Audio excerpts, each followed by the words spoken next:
देखो आमारे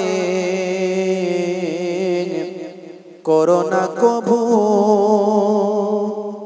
भिखारी आमाय दुनियार मानुषेर दुआरे दुनियार मानुषेर दुआरे अल्लाहुम्मा सल्ली अला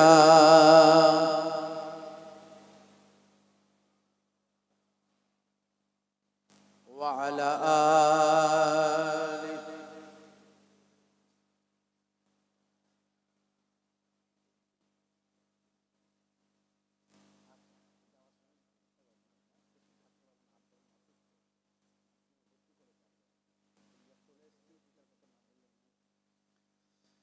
दुरूद शरीफ अल्लाहुम्मा सल्ली अला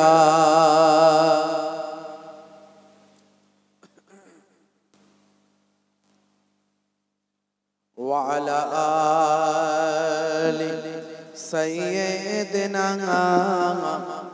मौलाना मुहम्मद सकालेर सूर्यटा ओठे प्रतिदिन तबुओ पृथिवीटा हय ना रंगीन सकालेर सूर्यटा ओठे प्रतिदिन तबुओ पृथिवीटा हय ना रंगीन हताशाय कालो मेघ ছেয়ে গেছে ঘর হতাশায় কালো মেঘ ছেয়ে গেছে ঘর এখানে নাই না কেহ কারো খবর কারাগার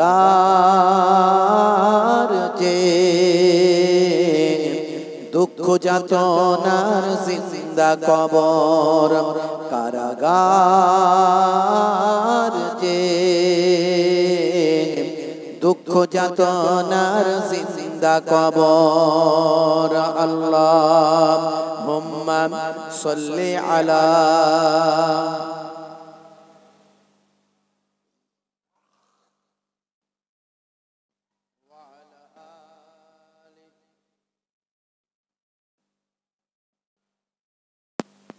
রাসূল তুমি দয়ার সাগর হাবিব আল আমিন তোমার দয়াই পূর্ণ হলো সারা পৃথিবী তোমার দয়াই পূর্ণ হলো সারা পৃথিবী আল্লাহুম্মা সাল্লি আলা সাইয়্যিদিনা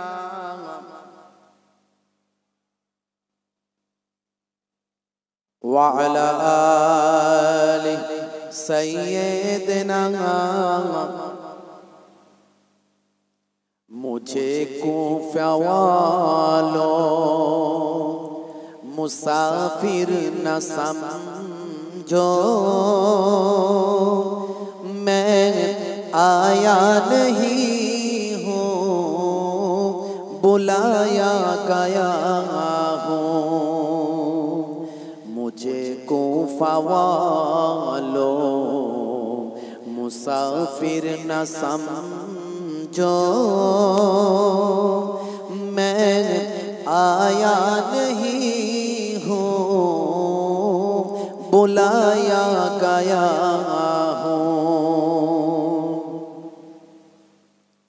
कि मेहमान बना कर सताया गया हूँ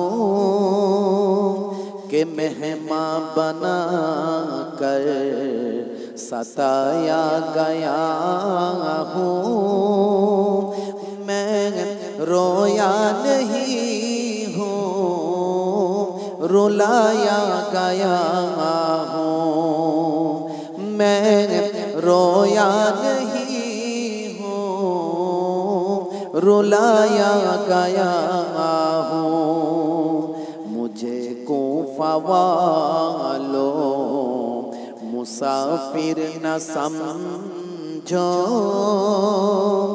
मुझे कूफा वालों मुसाफिर न समझो मैं आया नहीं हूँ, बुलाया गया हूँ। मैं आया नहीं हूँ, बुलाया गया हूँ। अल्लाहुम्मा सल्ली अला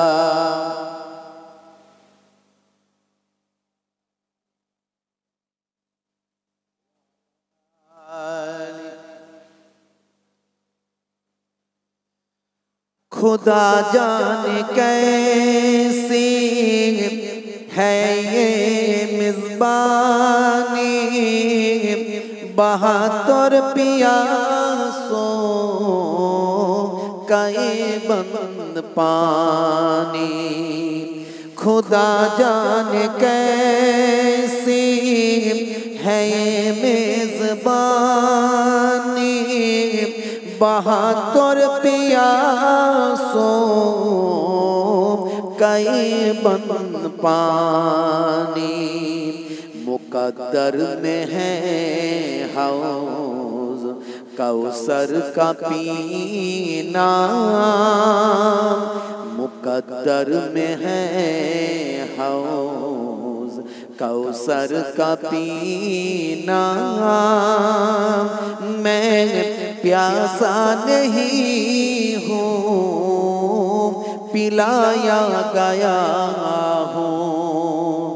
मैं प्यासा नहीं हूँ, पिलाया गया हूँ। अल्लाहुम्मा सल्ली अला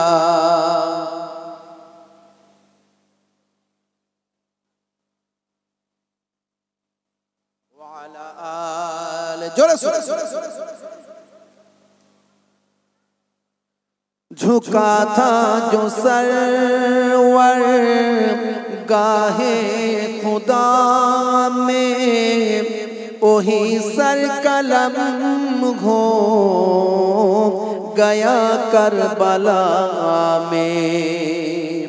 झुका था जो सरवर गाहे खुदा में, वही सर कलम हो गया करबला में।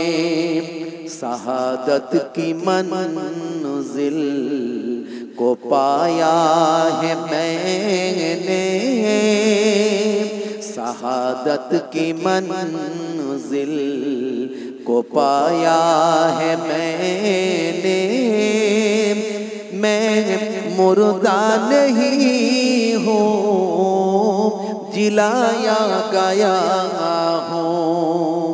मैं मुर्दा नहीं हूँ, जिलाया गया हूँ।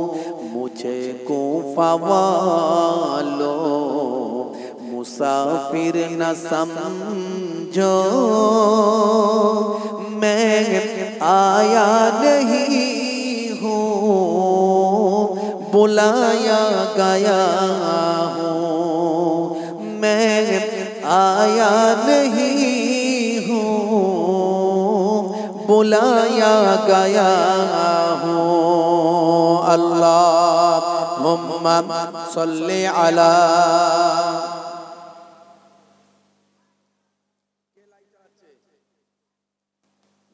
ना ना लाइव चलবে না আমার। কারা লাইভ চালাচ্ছে? এই তো মুশকিলের ব্যাপার। লাইভ গুলো ভাই বন্ধ করো, আমার লাইভ তো চলে না। জানো তোমরা কেন লাইভ দিচ্ছ? আমাকে এগুলো নতুন করে কেন বলতে হবে? তোমাদের এত ভালোবাসি। যারা লাইভ চালাচ্ছ সবাই লাইভ ক্যান্সেল করে এমনি রেকর্ডিং করো। যদি মন যায় রেকর্ডিং করো, নাহলে ভাই করতে হবে না। কিন্তু লাইভ কেউ চালাবে না। লাইভ বন্ধ করো সবাই, নাহলে আমি ওয়াজ করবো না। কিন্তু আর যদি কারো জানতে পারি যে লাইভ করেছে, তার পরের দিন থেকে তাকে আর আমি রেকর্ডিং করতে দেবো না। আমি বারণ করে দিচ্ছি বারবার, কারণ আমি লাইভ করতে দিই না। এটা আমার নিয়ম। আমার নিয়মের বাইরে চললে আমার রেকর্ডিং করার দরকার নাই। দিনের খাতিরে আমার ইউটিউবার ভাইদের আমি ভালোবাসি। আপনারা দিনকে পৌঁছে দিচ্ছেন মানুষের কাছে, আপনারা দিনকে মানুষের কাছে পৌঁছে দিচ্ছেন, ইসলামের খেদমত করছেন। আমি মনে করি কে কি বললো আমি সেটা জানি না, কিন্তু কোরআন হাদিস অনুযায়ী আপনারা যদি সহিভাবে কাজ করেন এতে আপনাদের সওয়াব আছে। বর্তমান আধুনিক যুগে, এই আধুনিক যুগে, কম্পিউটারের যুগে, টেকনোলজির যুগে ইসলামের ক্ষেত্রেও আমাদের টেকনোলজি ব্যবহার করতে হবে, ইসলামের ক্ষেত্রেও আমাদের আধুনিকতা ব্যবহার করতে হবে, নাহলে আমরা পিছিয়ে যাব। যেমন ইসলামের ষড়যন্ত্র করছে অনেক মিডিয়া, তেমন ইসলামের পক্ষে বলতে হবে অনেক মিডিয়াকে। সেই কাজগুলো আপনারা করছেন। কে আপনাদের সম্মান করলো, ভালোবাসলো আমি জানি না, কিন্তু আমি ভালোবাসি। আমার ইউটিউবার ভাইদের আমি হৃদয়ের মধ্যে রাখি, কারণ তারা দ্বীনের খেদমত করে। তাদের সঙ্গে আমার সম্পর্ক আল্লাহর দ্বীনকে ভালোবাসার জন্য। কিন্তু আপনারা আমার যখন বক্তব্য নেবেন, কারো বক্তব্য নিতে গেলে তার পদ্ধতি অনুযায়ী নিতে হবে, এটাই নিয়ম। আমার কোনো লাইভ চলবে না, আমি দীর্ঘ কয়েক বছর ধরে লাইভ করতে দিই না। কিছু এক্সেপশন জায়গা আছে, সেগুলো বাদ দিই। কিছু এক্সেপশন মুহূর্ত আছে, সেটা বাদ দিয়ে তখন আমি তাদেরকে অনুমতি দিই। বাকি আমি লাইভ করতে দিই না। কেউ লাইভ করবেন না। কেউ লাইভ করছে না তো? সবাই ক্যান্সেল করেছে তো? দরুদ শরীফ আল্লাহুম্মা সাল্লি আলা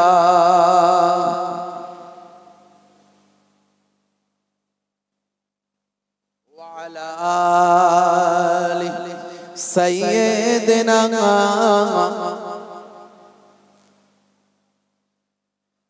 রাসূল তুমি দয়ার সাগর, হাবিব আল আমিন, তোমার দয়ায় পূর্ণ হলো সারা পৃথিবী। জোরে হবে না সুবহানাল্লাহ? তোমার দয়ায় পূর্ণ হলো সারা পৃথিবী। তুমি করলে দুঃখ মোচন দুঃখী মহিলাদের, তুমি দিলে অধিকার ফিরিয়ে তাদের। তোমার কাছে ঋণী সবাই, তোমার কাছে ঋণী সবাই আমরা প্রতিদিন। তোমার দয়ায় পূর্ণ হলো সারা পৃথিবী। তোমার দয়ায় পূর্ণ হলো সারা পৃথিবী। আল্লাহুম্মা সাল্লি আলা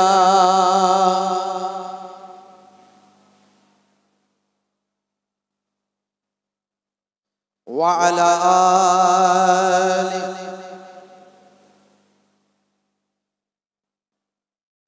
وقال الله تعالى في كلامه المجيد والفرقان الحميد يا أيها الذين آمنوا اتقوا الله حق تقاته ولا تموتن إلا وأنتم مسلمون.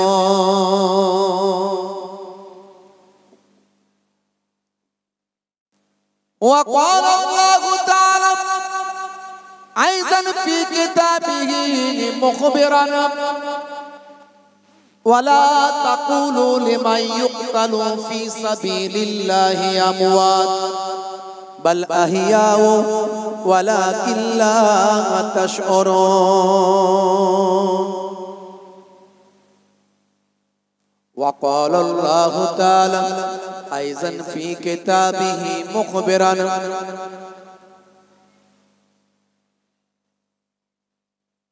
ألا إن أولياء الله لا خوف عليهم ولا هم يحزنون.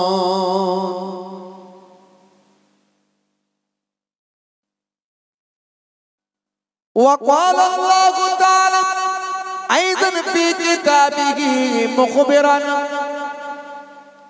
إنما المؤمنون إخوة فأصلحوا بين أخويكم. وقال الله تعالى أيضا في كتابه مخبرا وما رميت إذ رميت ولكن الله رمى.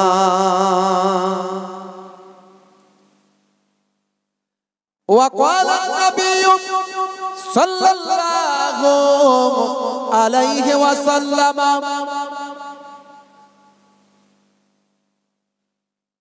ইন্নাকুম তুদউনা ইয়াউমাল কিয়ামাতি বিআসমাইকুম ওয়া আসমাই আবাইকুম ফাআহসিনু আসমাআকুম ইলা আখিরিল হাদিস আও কামা ক্বালা আলাইহি সালাতু ওয়াত তাসলিম।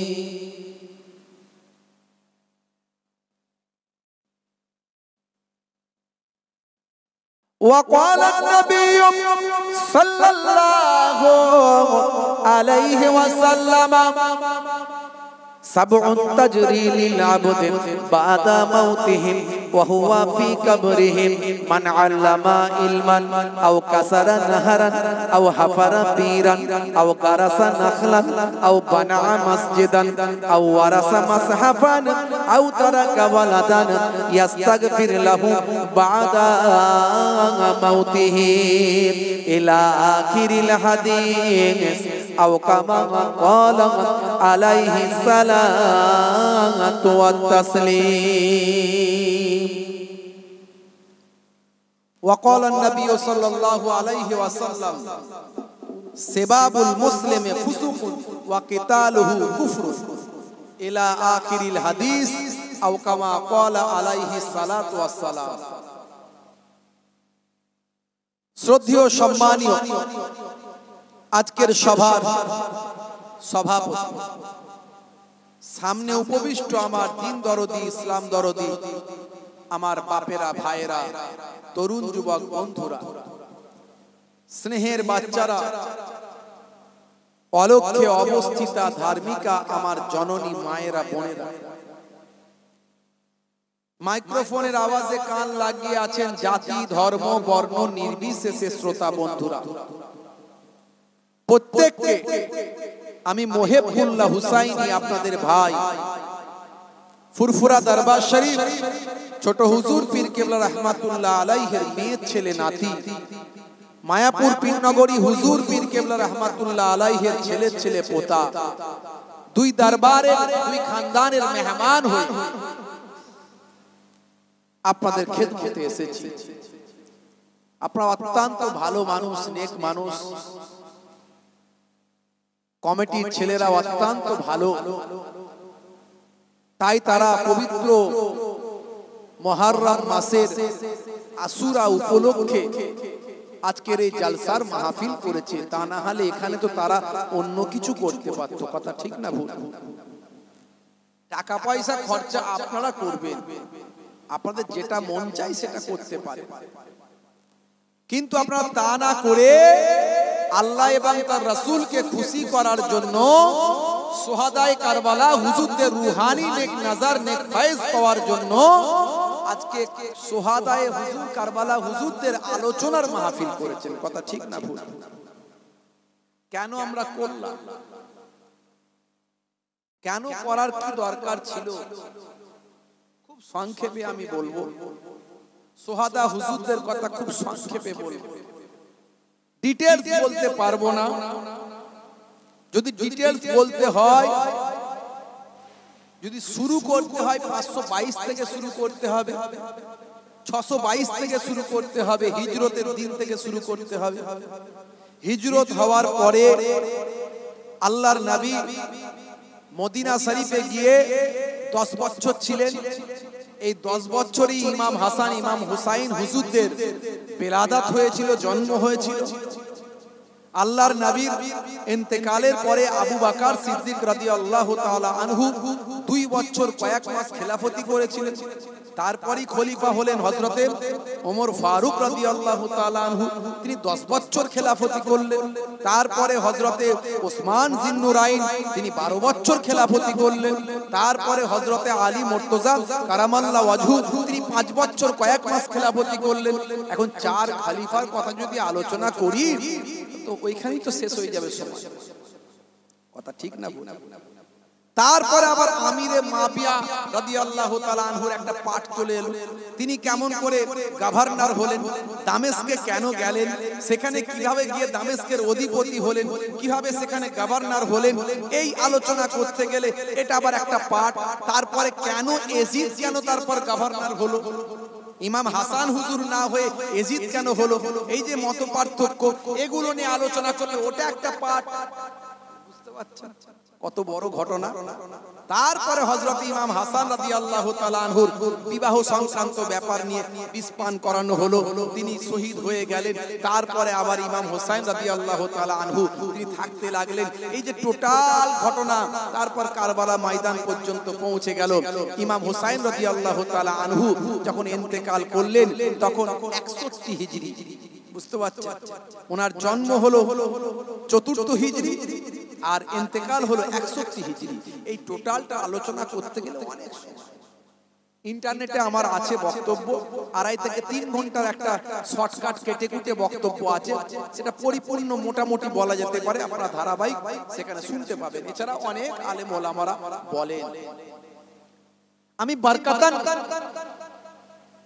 সোহাদা হুজুরদের রুহানি নেক নজর নেক ফয়েজ পাওয়ার জন্য বরকতান কিছু আলোচনা করব, ধারাবাহিক বলতে পারে। হে তরুণ যুবকেরা, হে আমার বন্ধুরা, শুনে রেখে দিন বাবা, জেনে রেখে দেন, আরবি মাস হলো 12টা। আরবি মাস হলো 12টা।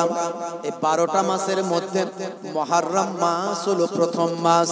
এই মুহররম মাস, তারপরে সফর, মুহররম, সফর, রবিউল আউয়াল, রবিউস সানি, জামাদিউল আউয়াল, জামাদিউস সানি, রজব, শাবান, রমজান, শাওয়াল, জিলকাদ, জিলহজ, এই হলো 12টা মাস। হে তরুণ যুবকেরা, হে আমার বন্ধুরা, শুনে রেখে দিন বাবা, জেনে রেখে দেন, এই 12টা মাসের মধ্যে প্রথম মাস হলো মুহররম। এই মুহররম মাস সারা 12টা মাসের মধ্যে 4টে মাসকে আমার আল্লাহ হারাম ঘোষণা করেছেন। 4টে মাস হলো হারাম মাস। বেশি আলোচনা করব না মাসগুলো নিয়ে, শুধু এটুকু বলবো, যেহেতু মুহররম মাস আমাদের মাঝখান দিয়ে যাচ্ছে। হে তরুণ যুবকেরা, এই মুহররম মাস হলো হারাম মাস। হারাম কথার অর্থ হলো দুটো। হারাম কথার অর্থ হলো দুটো, একটা হলো পবিত্রতা, একটা হলো পবিত্রতা, আর একটা হলো নিষিদ্ধতা। অর্থাৎ এই হারাম মাসগুলোতে যেমন পবিত্র, হারাম মাসগুলো যেমন পবিত্র, আবার এই হারাম মাসে কিছু নিষেধ কাজ আছে। তাই হারাম মাসের অর্থ হলো নিষিদ্ধতা, কিছু নিষেধ জিনিস আছে এই সব মাসগুলোতে। হে তরুণ যুবকেরা, এই পবিত্র মাসে আপনাকে আমাকে ভালো ভালো কাজ করতে হবে। পবিত্র কাজগুলো বেশি বেশি করতে হবে। বেশি বেশি নামাজ, বেশি বেশি তেলাওয়াত, বেশি বেশি দান খায়রাত, বেশি বেশি সাদকাত, বেশি বেশি রোজা, বেশি বেশি কোরআন পড়া, বেশি বেশি আল্লাহর মাহবুব বান্দাদের জীবন জিন্দেগি আলোচনা করা, বেশি বেশি ইসলামের নীতি আদর্শগুলো নিজেদের জীবনে বাস্তবায়িত করা। এই পবিত্র মাসে এগুলো কাজ। হে তরুণ যুবকেরা, আর নিষিদ্ধতা বলতে কি? নিষিদ্ধতা মানে এই মাসেতে কোন রকম মারপিট চলবে না, এই মাসেতে কোন রকম দাঙ্গা ফাসাদ চলবে না, এই মাসেতে কোন রকম অন্যায় কাজ করা চলবে না, এই মাসেতে কোন রকম অপরাধ করা চলবে না, এই মাসেতে কোন রকম অশ্লীলতা করা চলবে না। অন্য মাসেও চলবে না, কিন্তু এই মাসে আরো স্পেশাল ভাবে, কঠিন ভাবে নিষিদ্ধ। কারণ এই মাসে কোনো অপরাধ করা চলবে না, কোনো খুন খারাপি চলবে না। এ তরুণ যুবকেরা, কিন্তু মুসলমান আমরা কতটা মানি বুকে হাত দিয়ে ভাবন, লেজে পা পড়লে সঙ্গে সঙ্গে অন্যায় কাজ শুরু করে দিই। কথা ঠিক না ভুল? ভালো করে তাকিয়ে দেখুন তো সারা পৃথিবীর দিকে। এই মাসে কি আমি অমুসলিমদের কথা বাদ দিলাম, মুসলিমদের দিকে তাকিয়ে দেখুন। এই মাসে যে আল্লাহর নবী যুদ্ধ বিগ্রহ, মারপিট, দাঙ্গা হাঙ্গামা, অশান্তি করা নিষেধ করেছেন, এই মাসে মুসলমান মানে কি লড়াই করছে না করেনি? মারপিট করে কি করেনি? যুদ্ধ করে কি করেনি? খুন খারাপি করে কি করেনি? মুসলমান অশ্লীলতা করে কি করেনি একটু ভালো করে চিন্তা করে দেখুন। আসলে এই মাসের গুরুত্ব আমরা তেমন ভাবে দিই না। হে তরুণ যুবকেরা, একটুখানি ভাবতে হবে। এরই জন্য আমরা বিপদের মধ্যে আছি, এরই জন্য আল্লাহ আমাদের উপর নারাজ হয়ে গেছেন, আমাদের দোয়া কবুল হয় না, কারণ আমরা আল্লাহ নির্দেশনা পরিপূর্ণ ভাবে মানি না। আজকে তাকিয়ে দেখুন বাংলাদেশের দিকে, সেখানে আজ পর্যন্ত সন্ধ্যা পর্যন্ত খবর দেখলাম 50 জনেরও বেশি মানুষ তারা মারা গেছে। ভারতবর্ষের চ্যানেলগুলো খবর করছে, এবিপি আনন্দের মতো নিউজ বলছে 50 জনেরও বেশি মারা গেছে, শত শত মানুষ আহত হয়েছে। এখন বলুন তো, মারছে কারা, মরছে কারা? মারছে কারা, মরছে কারা? মারছেও মুসলমান, মরছেও মুসলমান। ব্যাপারটা কি নিয়ে? হে তরুণ যুবকেরা, একটা আইন নিয়ে, একটা সংরক্ষণ নিয়ে, একটা রিজার্ভেশন নিয়ে। হে তরুণ যুবকেরা, ছাত্ররা বলছেন কোন রকম কোঠা চলবে না, রিজার্ভেশন চলবে না, কোন রকম রিজার্ভেশন করা যাবে না, কোন রকম সংরক্ষণ করা যাবে না, সবাই সমান। ছাত্ররা বলছে সবাই সমান, কোন রকম স্পেশাল কারোর জন্য রিজার্ভেশন রাখা যাবে না। ইসলাম কি বলছে? ইসলাম বলছে পিছিয়ে পড়া মানুষকে এগিয়ে নিয়ে আসতে হবে। তুমি যদি একটু রিজার্ভেশন কারোর জন্য করো, সেটা পিছিয়ে পড়া মানুষের জন্য রিজার্ভেশন করো, পিছিয়ে পড়া মানুষকে এগিয়ে নিয়ে আসো, সমতা বিধান করো। ইসলাম ইকুয়ালি বিশ্বাস, সমতা বিধানে বিশ্বাস।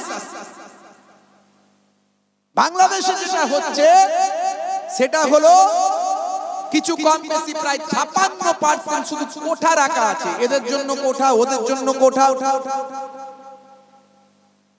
ভাইরা আমার, ছাত্ররা বলছে এটা কেন হবে?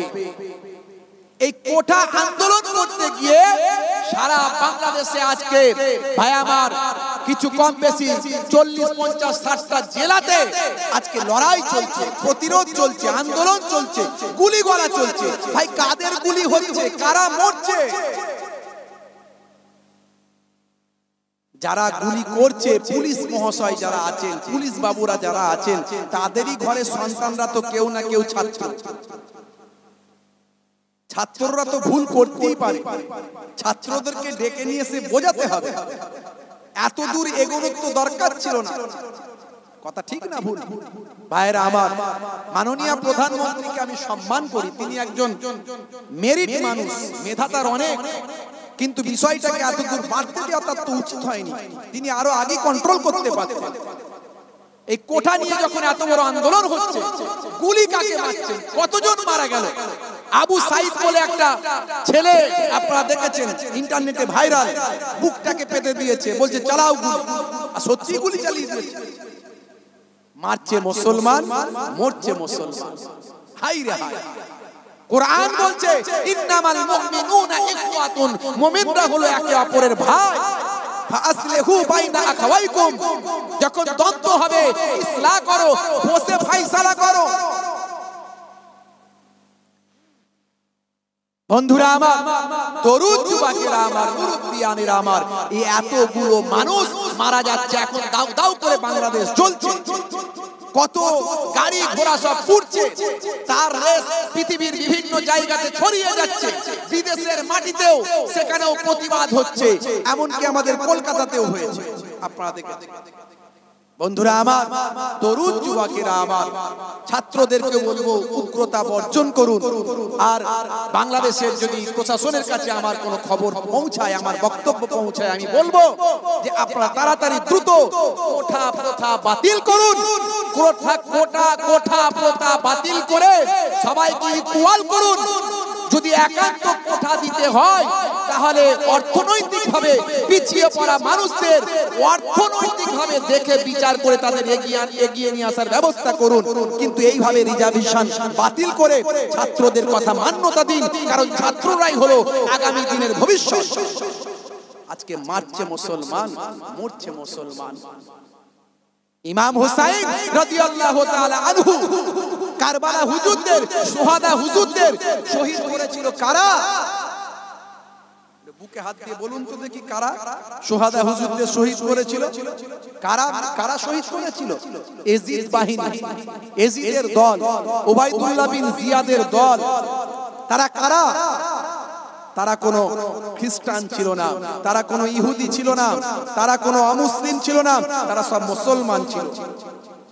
তাদের তাবুতেও আযান হয়েছে, তাদের তাবুতে নামাজ হয়েছে।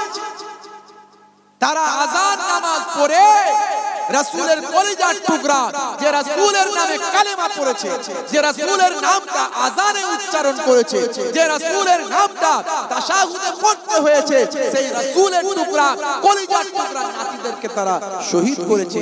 এমন কি নির্মম ভাবে শহীদ করেছে, পানি পান করতে না দিয়ে শহীদ করেছে। চিন্তা করতে পারে আজকে মুসলমান আমাদের এত খারাপই কেন? মুসলমান সর্ব উৎকৃষ্ট একটা সম্প্রদায়, যদি মুসলমানের মধ্যে মুসলমান হয়, আর আজকে আমরা সর্বনিকৃষ্ট সম্প্রদায়ে পরিণত হয়েছি। মুসলমানদের পাড়ায় দেখুন অশান্তি, মুসলমান এলাকায় দেখুন অশান্তি, পাশাপাশি 10টা অমুসলিম হিন্দু ভাইদের পাড়ায় আছে, দেখবেন তারা ওখানে সিপিএম, তৃণমূল, কংগ্রেস, বিজেপি সব একসঙ্গে রাতের বেলা মিটিং করে, একসঙ্গে খায় দায় ঘুরে বেড়ায়।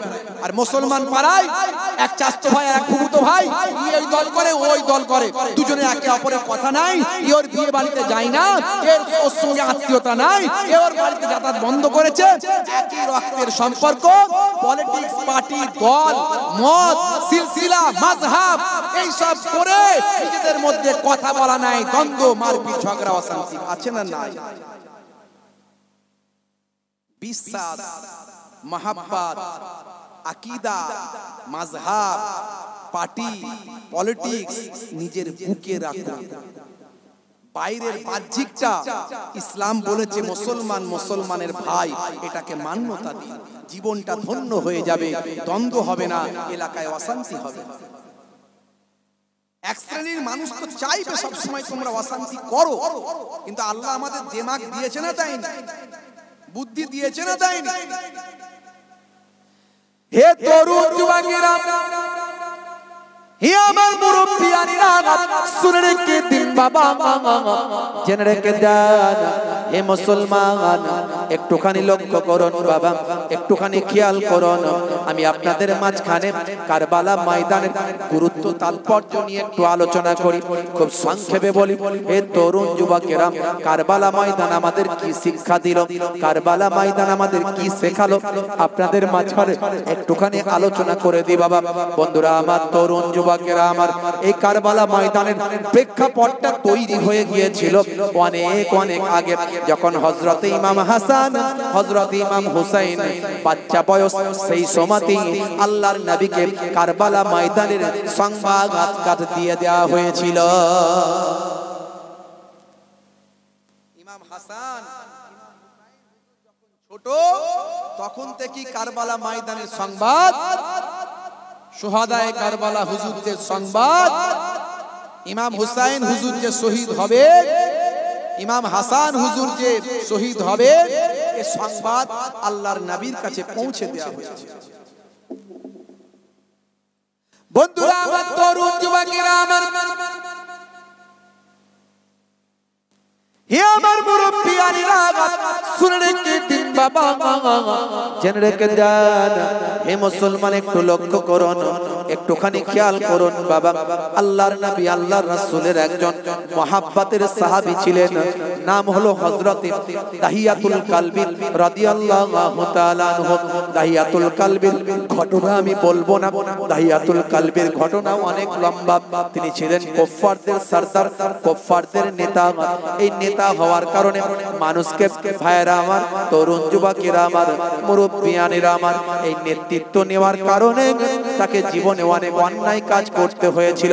একে তো ইসলাম তখন তারা মানতে পারেনি, ইসলামের নীতি আদর্শ তখন মানেনি, দয়ার নবীর সোহবত তিনি পাননি। তার আগের কথা বলছি, জীবনে সারাটা জীবন ধরে পাথরকে খোদা বলে মেনেছেন, পাথরের কাছে সিজদা করেছেন, পাথরকে খোদা বলে মেনেছেন। হে তরুণ যুবকেরা, শুধু তাই নয়, জীবনে তিনি ভাই আমার তৎকালীন যুগের কন্যা সন্তান জন্ম হওয়া মানে মহা অন্যায় হয়ে যাওয়া। কন্যা সন্তানের জন্ম হওয়া মানে পিতা যেন মুসিবতের মধ্যে পড়ে যায়। তাই বেশিরভাগ মানুষ কন্যা সন্তানকে জ্যান্ত হত্যা করত। হে তরুণ যুবকেরা, হে আমার মুরব্বিয়ানেরা, আর এই জ্যান্ত হত্যা করার ভাই আমার দায়িত্বটা গোত্রের নেতা, দলের নেতার উপর বর্তাত। যিনি দলের নেতা তাকেই কন্যা সন্তানকে হত্যা করতে হতো। তার কাছে ভাই আমার জীবিত কন্যা সন্তানকে, সদ্যজাত কন্যা সন্তানকে দলের নেতার কাছে তুলে দিত। এলাকার মানুষ, এবার তুমি এই মা বাচ্চাটিকে হত্যা করে দাও। এইভাবে হে তরুণ যুবকেরা, দাহিয়াতুল কালবি জীবনে জিন্দেগিতে 70টারও বেশি জীবন্ত কন্যা সন্তানকে নিজে হাতে হত্যা করেছিল। এত বড় একজন পাপী মানুষ ছিলেন তিনি প্রথম জামানায়। কেন কন্যা সন্তান হলে, জন্ম হলে হত্যা করে দেয় কেন? তার কারণ হলো কন্যা সন্তানকে বিয়ে দিতে হবে। কন্যা সন্তানকে বিয়ে দিতে হবে। ভাই একটু এসে ফ্যানটা একটু কাছে করে দেন না ভাই, ফ্যানে একটা হাওয়া স্পিড নেয় একদম, মানে হাওয়া তো লাগছে না, একটু কাছে করে। কন্যা সন্তান হলে তার বিয়ে দিতে হবে। জামাইয়ের কাছে শ্বশুরের সম্মান নষ্ট হবে।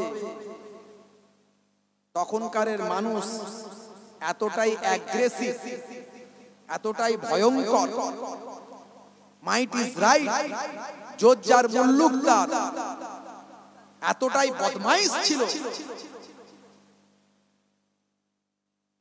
একজন মানুষ যদি খুন হয়ে যেত, তারা বদলা নিত 100টা মানুষকে হত্যা করে।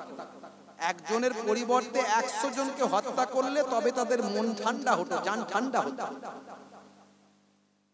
তখনকার যুগের মানুষ কোন অন্যায় কাজ করলে গর্ববোধ করত, আমি এই কাজটা করেছি, আমি চুরি করতে পেরেছি, আমি খুন করতে পেরেছি, আমি ধর্ষণ করতে পেরেছি। তারা লজ্জা মনে করত না। সেই সময়তে আমার আপনার নবী, দয়ার নবীকে আল্লাহ পাঠিয়েছিলেন পরিবেশ ঠিক করার জন্য। দয়ার নবী এসে এমন পরিবেশ ঠিক করলেন, ইসলামের নীতি আদর্শ এমন ভাবে তুলে দিলেন মানুষের কাছে, যারা কন্যা সন্তানকে হত্যা করত, তারা কন্যা সন্তানকে রক্ষক বাঁচানোর জন্য নিজেদের জীবনকে উৎসর্গ করে দিল। ভাবুন তো, পুরো পরিবেশটা চেঞ্জ করে দিলেন আমার নবী। যারা কন্যা সন্তানের সতীত্ব নষ্ট করত, তারা কন্যা সন্তানের সতীত্ব বাঁচানোর জন্য নিজেদের জীবনকে উৎসর্গ করে দিল। নবী এসে বললেন, মায়ের পায়ের তলায় সন্তানের জান্নাত। ইযহাব ফাআকরিমহা ফাইন্নাল জান্নাতা তাহতা রিজলাইহা।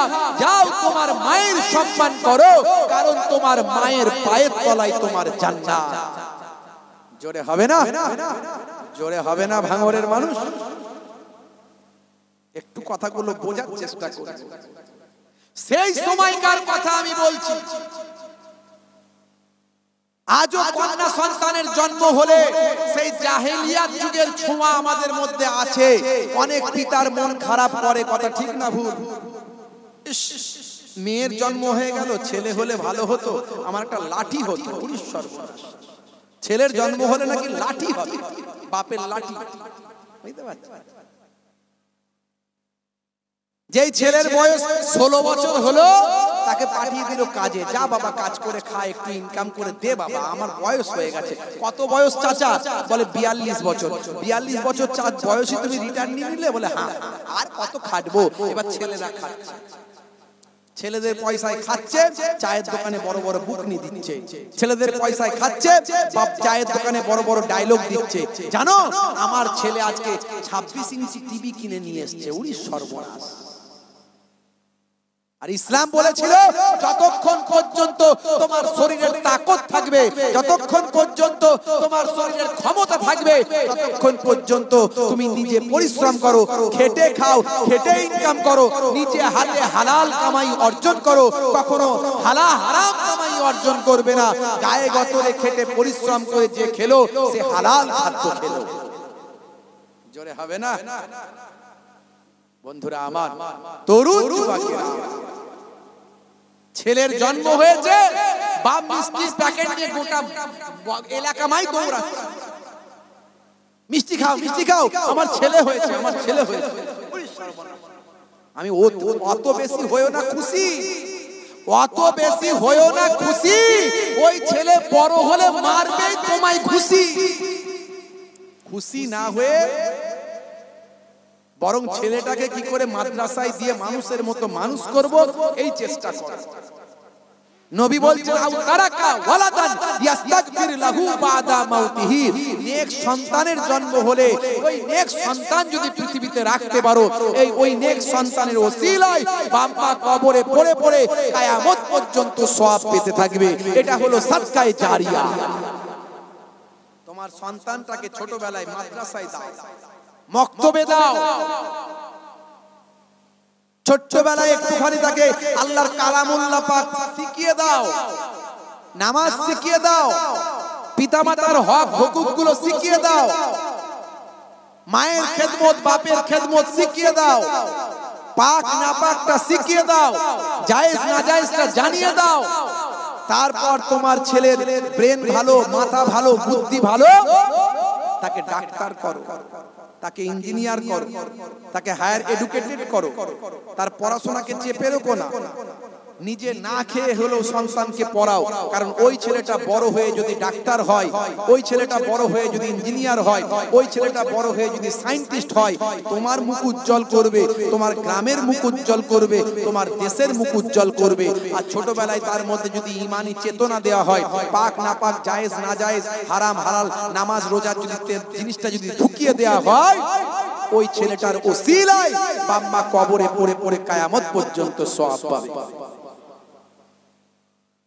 আমার তরুণ যুবকেরা, হে জওয়ান যুবকেরা, হে আমার বন্ধুরা, শুনে রেখে বাবা, এই দাহিয়াতুল কালবি সাহাবী বাবা এত বড় একজন পাপী মানুষ ছিলেন। শুধু তাই নয়, তিনি তার নিজে হাতে নিজের কন্যাকে পর্যন্ত জীবন্ত হত্যা করেছিলেন। এই ঘটনা আপনারা জানেন, এই ফেমাস ঘটনা, অনেক আলেম ওলামারা ওয়াজ করেছে।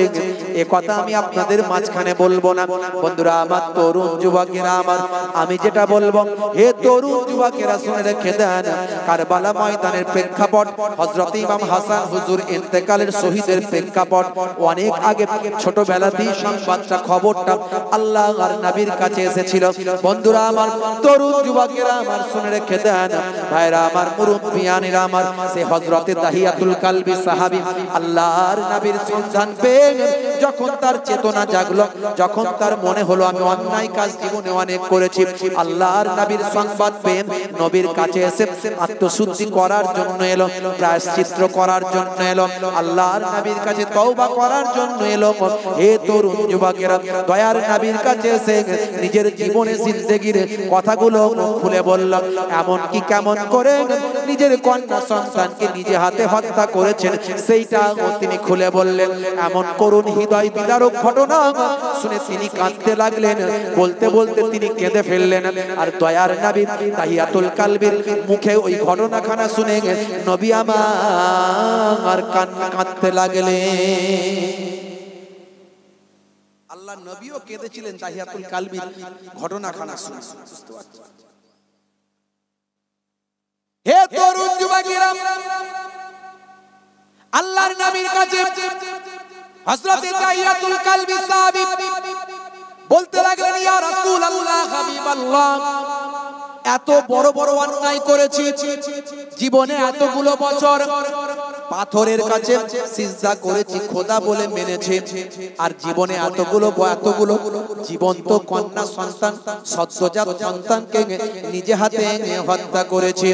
এ তরুণ যুবকেরা শুনে রেখে দিন বাবা, আল্লাহর নবীর কাছে ঝরঝর করে কাঁদতে কাঁদতে বললেন, ও দয়ার নবী, আখিরি জামানার পয়গম্বর হুজুর, বলুন আমার জীবনে জিন্দেগির গুনাহ কি আমার আল্লাহ মাফ করবেন?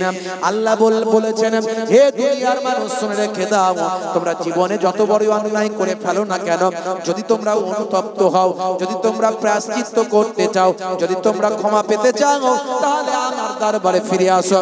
লা তাকনাতু মির রাহমাতিল্লাহ, বান্দা আমার রহমত থেকে নিরাশ হয়ে যাস না। ইয়া আইয়ুহাল্লাযীনা আমানু তুবু ইলাল্লাহি তাওবাতান নাসুহা।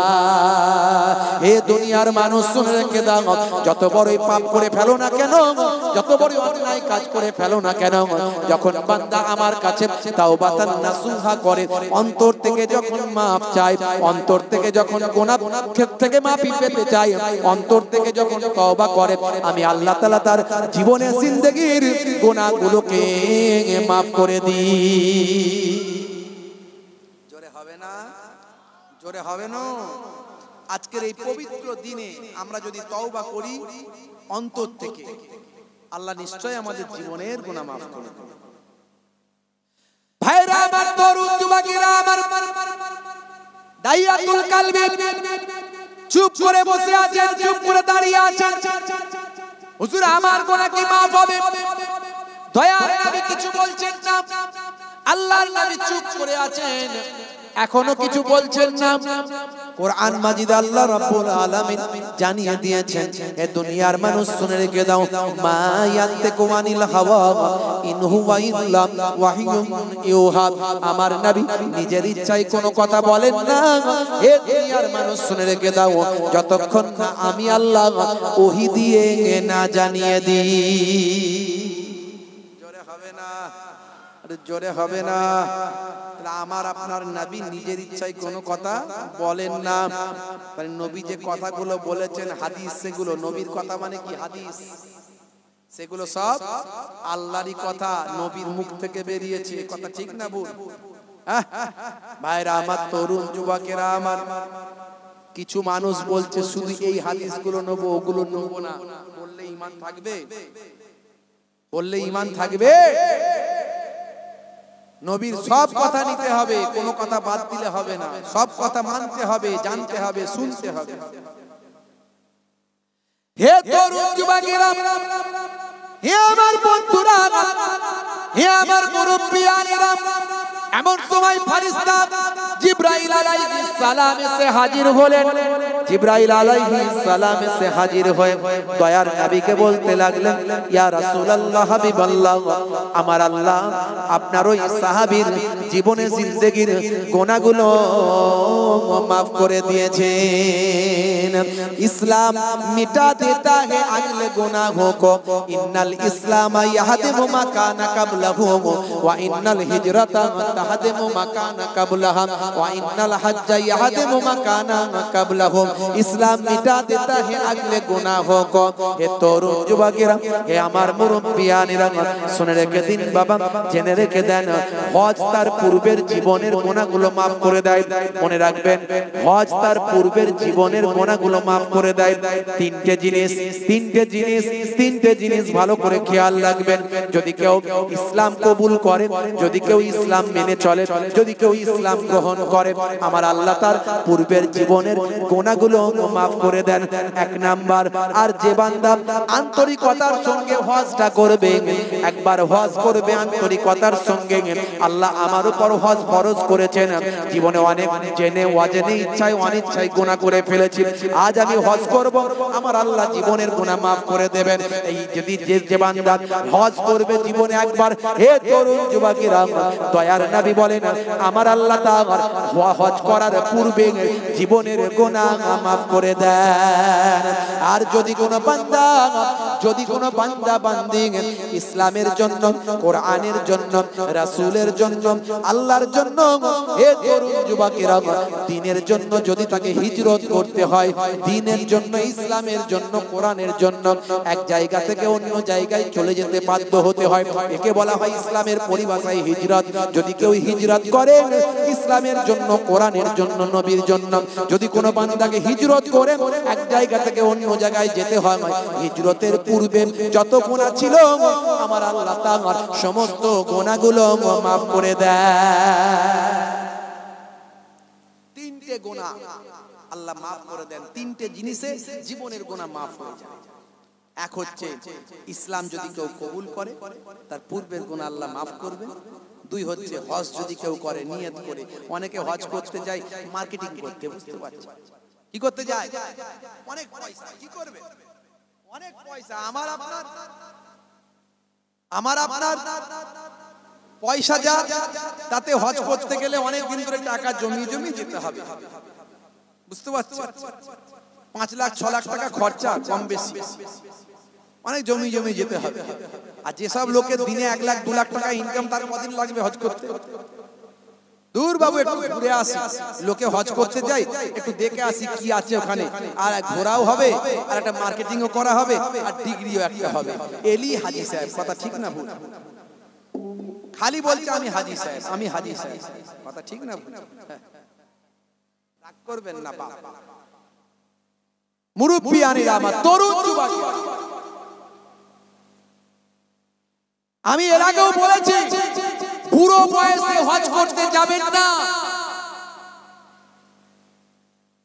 70 বছর, 80 বছর, 90 বছর বয়স হয়ে গেলে আর হজ করতে যাবেন না। যদি যান ফাঁকা সময় উমরাতে যান, উমরা হজে যান, ঘুরে আসুন। হজের সময় মারাত্মক ভিড়। এবার আপনারা দেখেছেন কয়েক হাজার মানুষ ইন্তেকাল করেছে, কিছু কম বেশি প্রায় 1000 খানেক মানুষ ইন্তেকাল করেছে পদপিষ্ট হয়ে, দুর্বলতার কারণে, প্রচন্ড তাপে, প্রচন্ড রৌদ্রে, ঠিকমতো পরিষেবা না পাওয়ার কারণে। স্বাভাবিক, হজ মানেই তো কষ্টের জায়গা, কথা ঠিক না ভুল? আগে মানুষ হজ করতে যেত, 1 মাস 2 মাস 3 মাস সময় লাগতো, পানি জাহাজে করে যেত, লোকে ছেড়ে দিত যখন, তখন বিদায় দিয়ে দিত যে আর হয়তো দেখা হবে না। আর তিনি যখন যেতেন চিন্তা করতেন যে আর হয়তো ফিরবো না, কাফন টাফন বেঁধে নিয়ে যেতেন, কথা ঠিক না ভুল? ওই এহরামের কাপড়ই তো কাফন হয়ে যায়। এখন 6 ঘন্টায় হজে যাচ্ছে, 6 ঘন্টা 7 ঘন্টায় হজে চলে যাচ্ছে। 70 বছর 80 বছর আল্লাহ আমাকে 2 বার নিয়ে গেছেন, আমি গিয়ে দেখে এসেছি এই ভারত, পাকিস্তান আর বাংলাদেশের মানুষদের বুড়ো না হলে হজ করতে যায় না, বুড়ো বুড়ি হবে তবে হজ করতে যায়। এবারে হজে গিয়ে এত মানুষ ইন্তেকাল করছে, ভাবতে পারবেন না। সারা জীবন ধরে যা করলো, ইয়ং বয়সে যদি জিজ্ঞাসা করি হজে যাও না গো, হুজুর আমার কি হজ করার বয়স হয়েছে? ভাই বয়স হয়নি মানে? বলে হুজুর হজ করে এলে তো মেনে চলতে হবে না।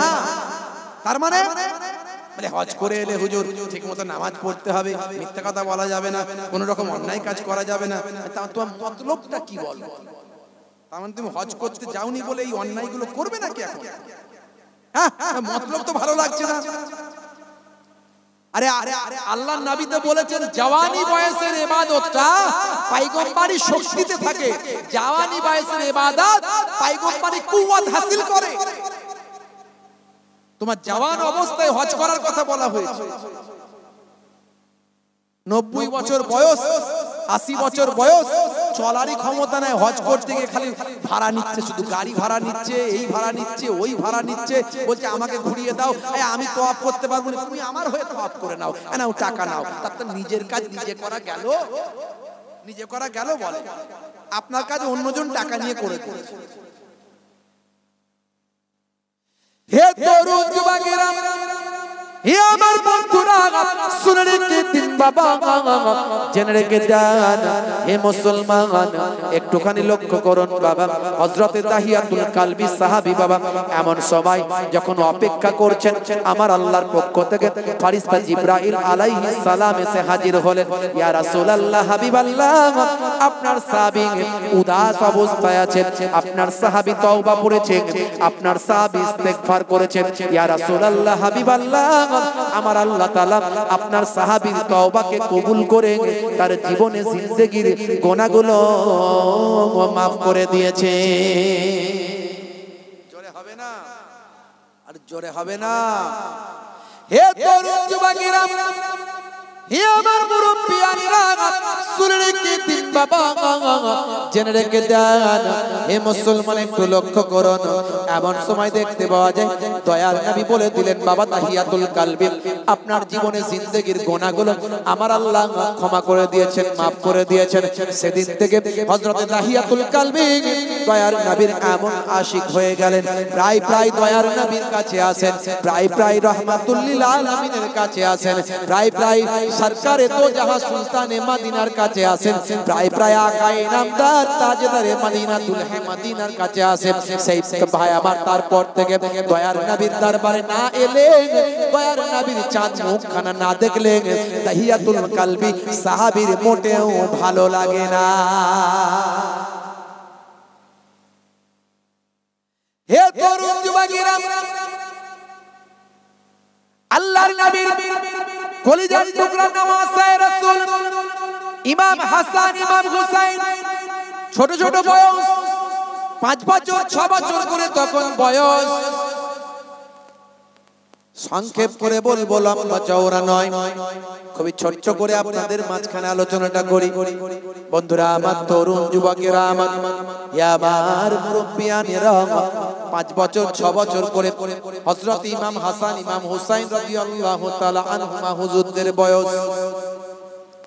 হযরতে দাহিয়াতুল কালবি সাহাবী যখন দয়ার নবীর কাছে প্রায় প্রায় যখন আসতেন, তখন বাচ্চাদের সঙ্গে তার একটা খাতির হয়ে যায়, একটা মহাব্বত হয়ে যায়, একটা ভালোবাসা হয়ে যায়। যখন দয়ার নবীর কাছে আসেন, পকেটে করে একটু খাবার কিছু নিয়ে আসে। এতটাই মহাব্বত যে বাচ্চাদেরকে যদি খাবার দিতে দেরি করে ফেলে, বাচ্চারা সাহাবীর 2 পকেটে 2 ভাই হাত গলিয়ে দেয়। সাহাবীর 2 পকেটে 2 ভাই হাত গলিয়ে দেয়। এতটাই মহাব্বতের সম্পর্ক বাচ্চাদের সঙ্গে ছিল। একদিনকার ঘটনা, ফেরেশতা জিবরাইল আলাইহিস সালাম ওই সাহাবীর চেহারা ধরে আল্লাহর নবীর কাছে এসেছে। আল্লাহর নবীর কাছে এসেছে। মনে রাখবেন, জিন এবং ফেরেশতারা যে কোনো সময় যে কোনো রূপ ধারণ করতে পারে, চেহারা ধরতে পারে। হে তরুণ যুবকেরা, হে আমার বন্ধুরা, শুনে রেখে দিন বাবা, জেনে রেখে দেন হে মুসলমান, একটু লক্ষ্য করুন। সেই সময় দেখতে পাওয়া যায় হযরতে ভাই আমার ফেরেশতা জিবরাইল আলাইহিস সালাম দাহিয়াতুল কালবির চেহারাখানা ধরেছেন। চেহারাখানা ধরে আল্লাহর নবীর দরবার শরীফে এসে হাজির হয়েছেন। সামনে এসে বসে জরুরি আলোচনা করছেন, জরুরি কথাবার্তা বলছেন। বাচ্চারা 2 ভাই 2 দিক থেকে দেখছেন, নানা জানের সাহাবী এসেছেন, কিন্তু আমাদের খাবার তো এখনো দিচ্ছেন না। হয়তো তিনি ভুলে গেছেন অন্য দিনের মতো। প্রত্যেক দিন যখনই আসেন, যখনই তিনি নানা জানের দরবারে আসেন, তখনই আমাদের আগে খাবারটা বের করে দেন, কিন্তু আজকে তিনি আবার খাবার দিচ্ছেন না। মাঝে মাঝে এরকম ভুলে যান, আমরা ভুলে গেলে তো পকেটে হাত গলিয়ে খাবার বের করি। ভাই হাসান, ভাই হুসাইন, মনে হয় আজকে ভুলে গেছেন, চলো চলো নানা জানের ওই সাহাবীর পকেটে হাতটা গলিয়ে দিয়ে খাবারটা বের করে নিন। হে তরুণ যুবকেরা, হে আমার বন্ধুরা, শুনে রেখে দিন বাবা, জেনে রেখে দেন। এইভাবে 2 ভাই, ছোট ছোট বাচ্চা ভাই আমার, দোস্ত আমার, 6 বছর 5 বছর করে বয়স। বন্ধুরা আমার, সেই সময় হযরত ইমাম হাসান ইমাম হুসাইন রাদিয়াল্লাহু তাআলা আনহুমা 2 ভাই আলোচনা করে নানা জানের ওই সাহাবী হযরতে দাহিয়াতুল কালবি মনে করে আল্লাহর নবীর সামনে গিয়ে ফেরেশতা জিবরাইল আলাইহিস আলাইহিস সালামের পকেটে হাতটা গলিয়েছে। জোরে হবে না? জিবরাইল ফারিস্তার পকেটে হাত গলিয়েছে। জিবরাইল ফারিস্তার কতটা মর্যাদা বলুন তো? নূরের তৈরি ফারিস্তার ফারিস্তাদের নেতা হলেন জিবরাইল ফারিস্তা। পৃথিবীতে যত পয়গম্বর এসেছে, যত নবী এসেছে, সমস্ত নবীদের কাছে নবুয়াত রিসালাত নিয়ে এসেছেন ফারিস্তা জিবরাইল আলাইহিস সালাম। আমার আপনার নবীকে মেরাজে নিয়ে যাওয়ার সময় সিদরাতুল মুনতাহা পর্যন্ত ফারিস্তা জিবরাইল আলাইহিস সালাম সঙ্গে ছিলেন। কত বড় মর্যাদা জিবরাইল ফারিস্তা!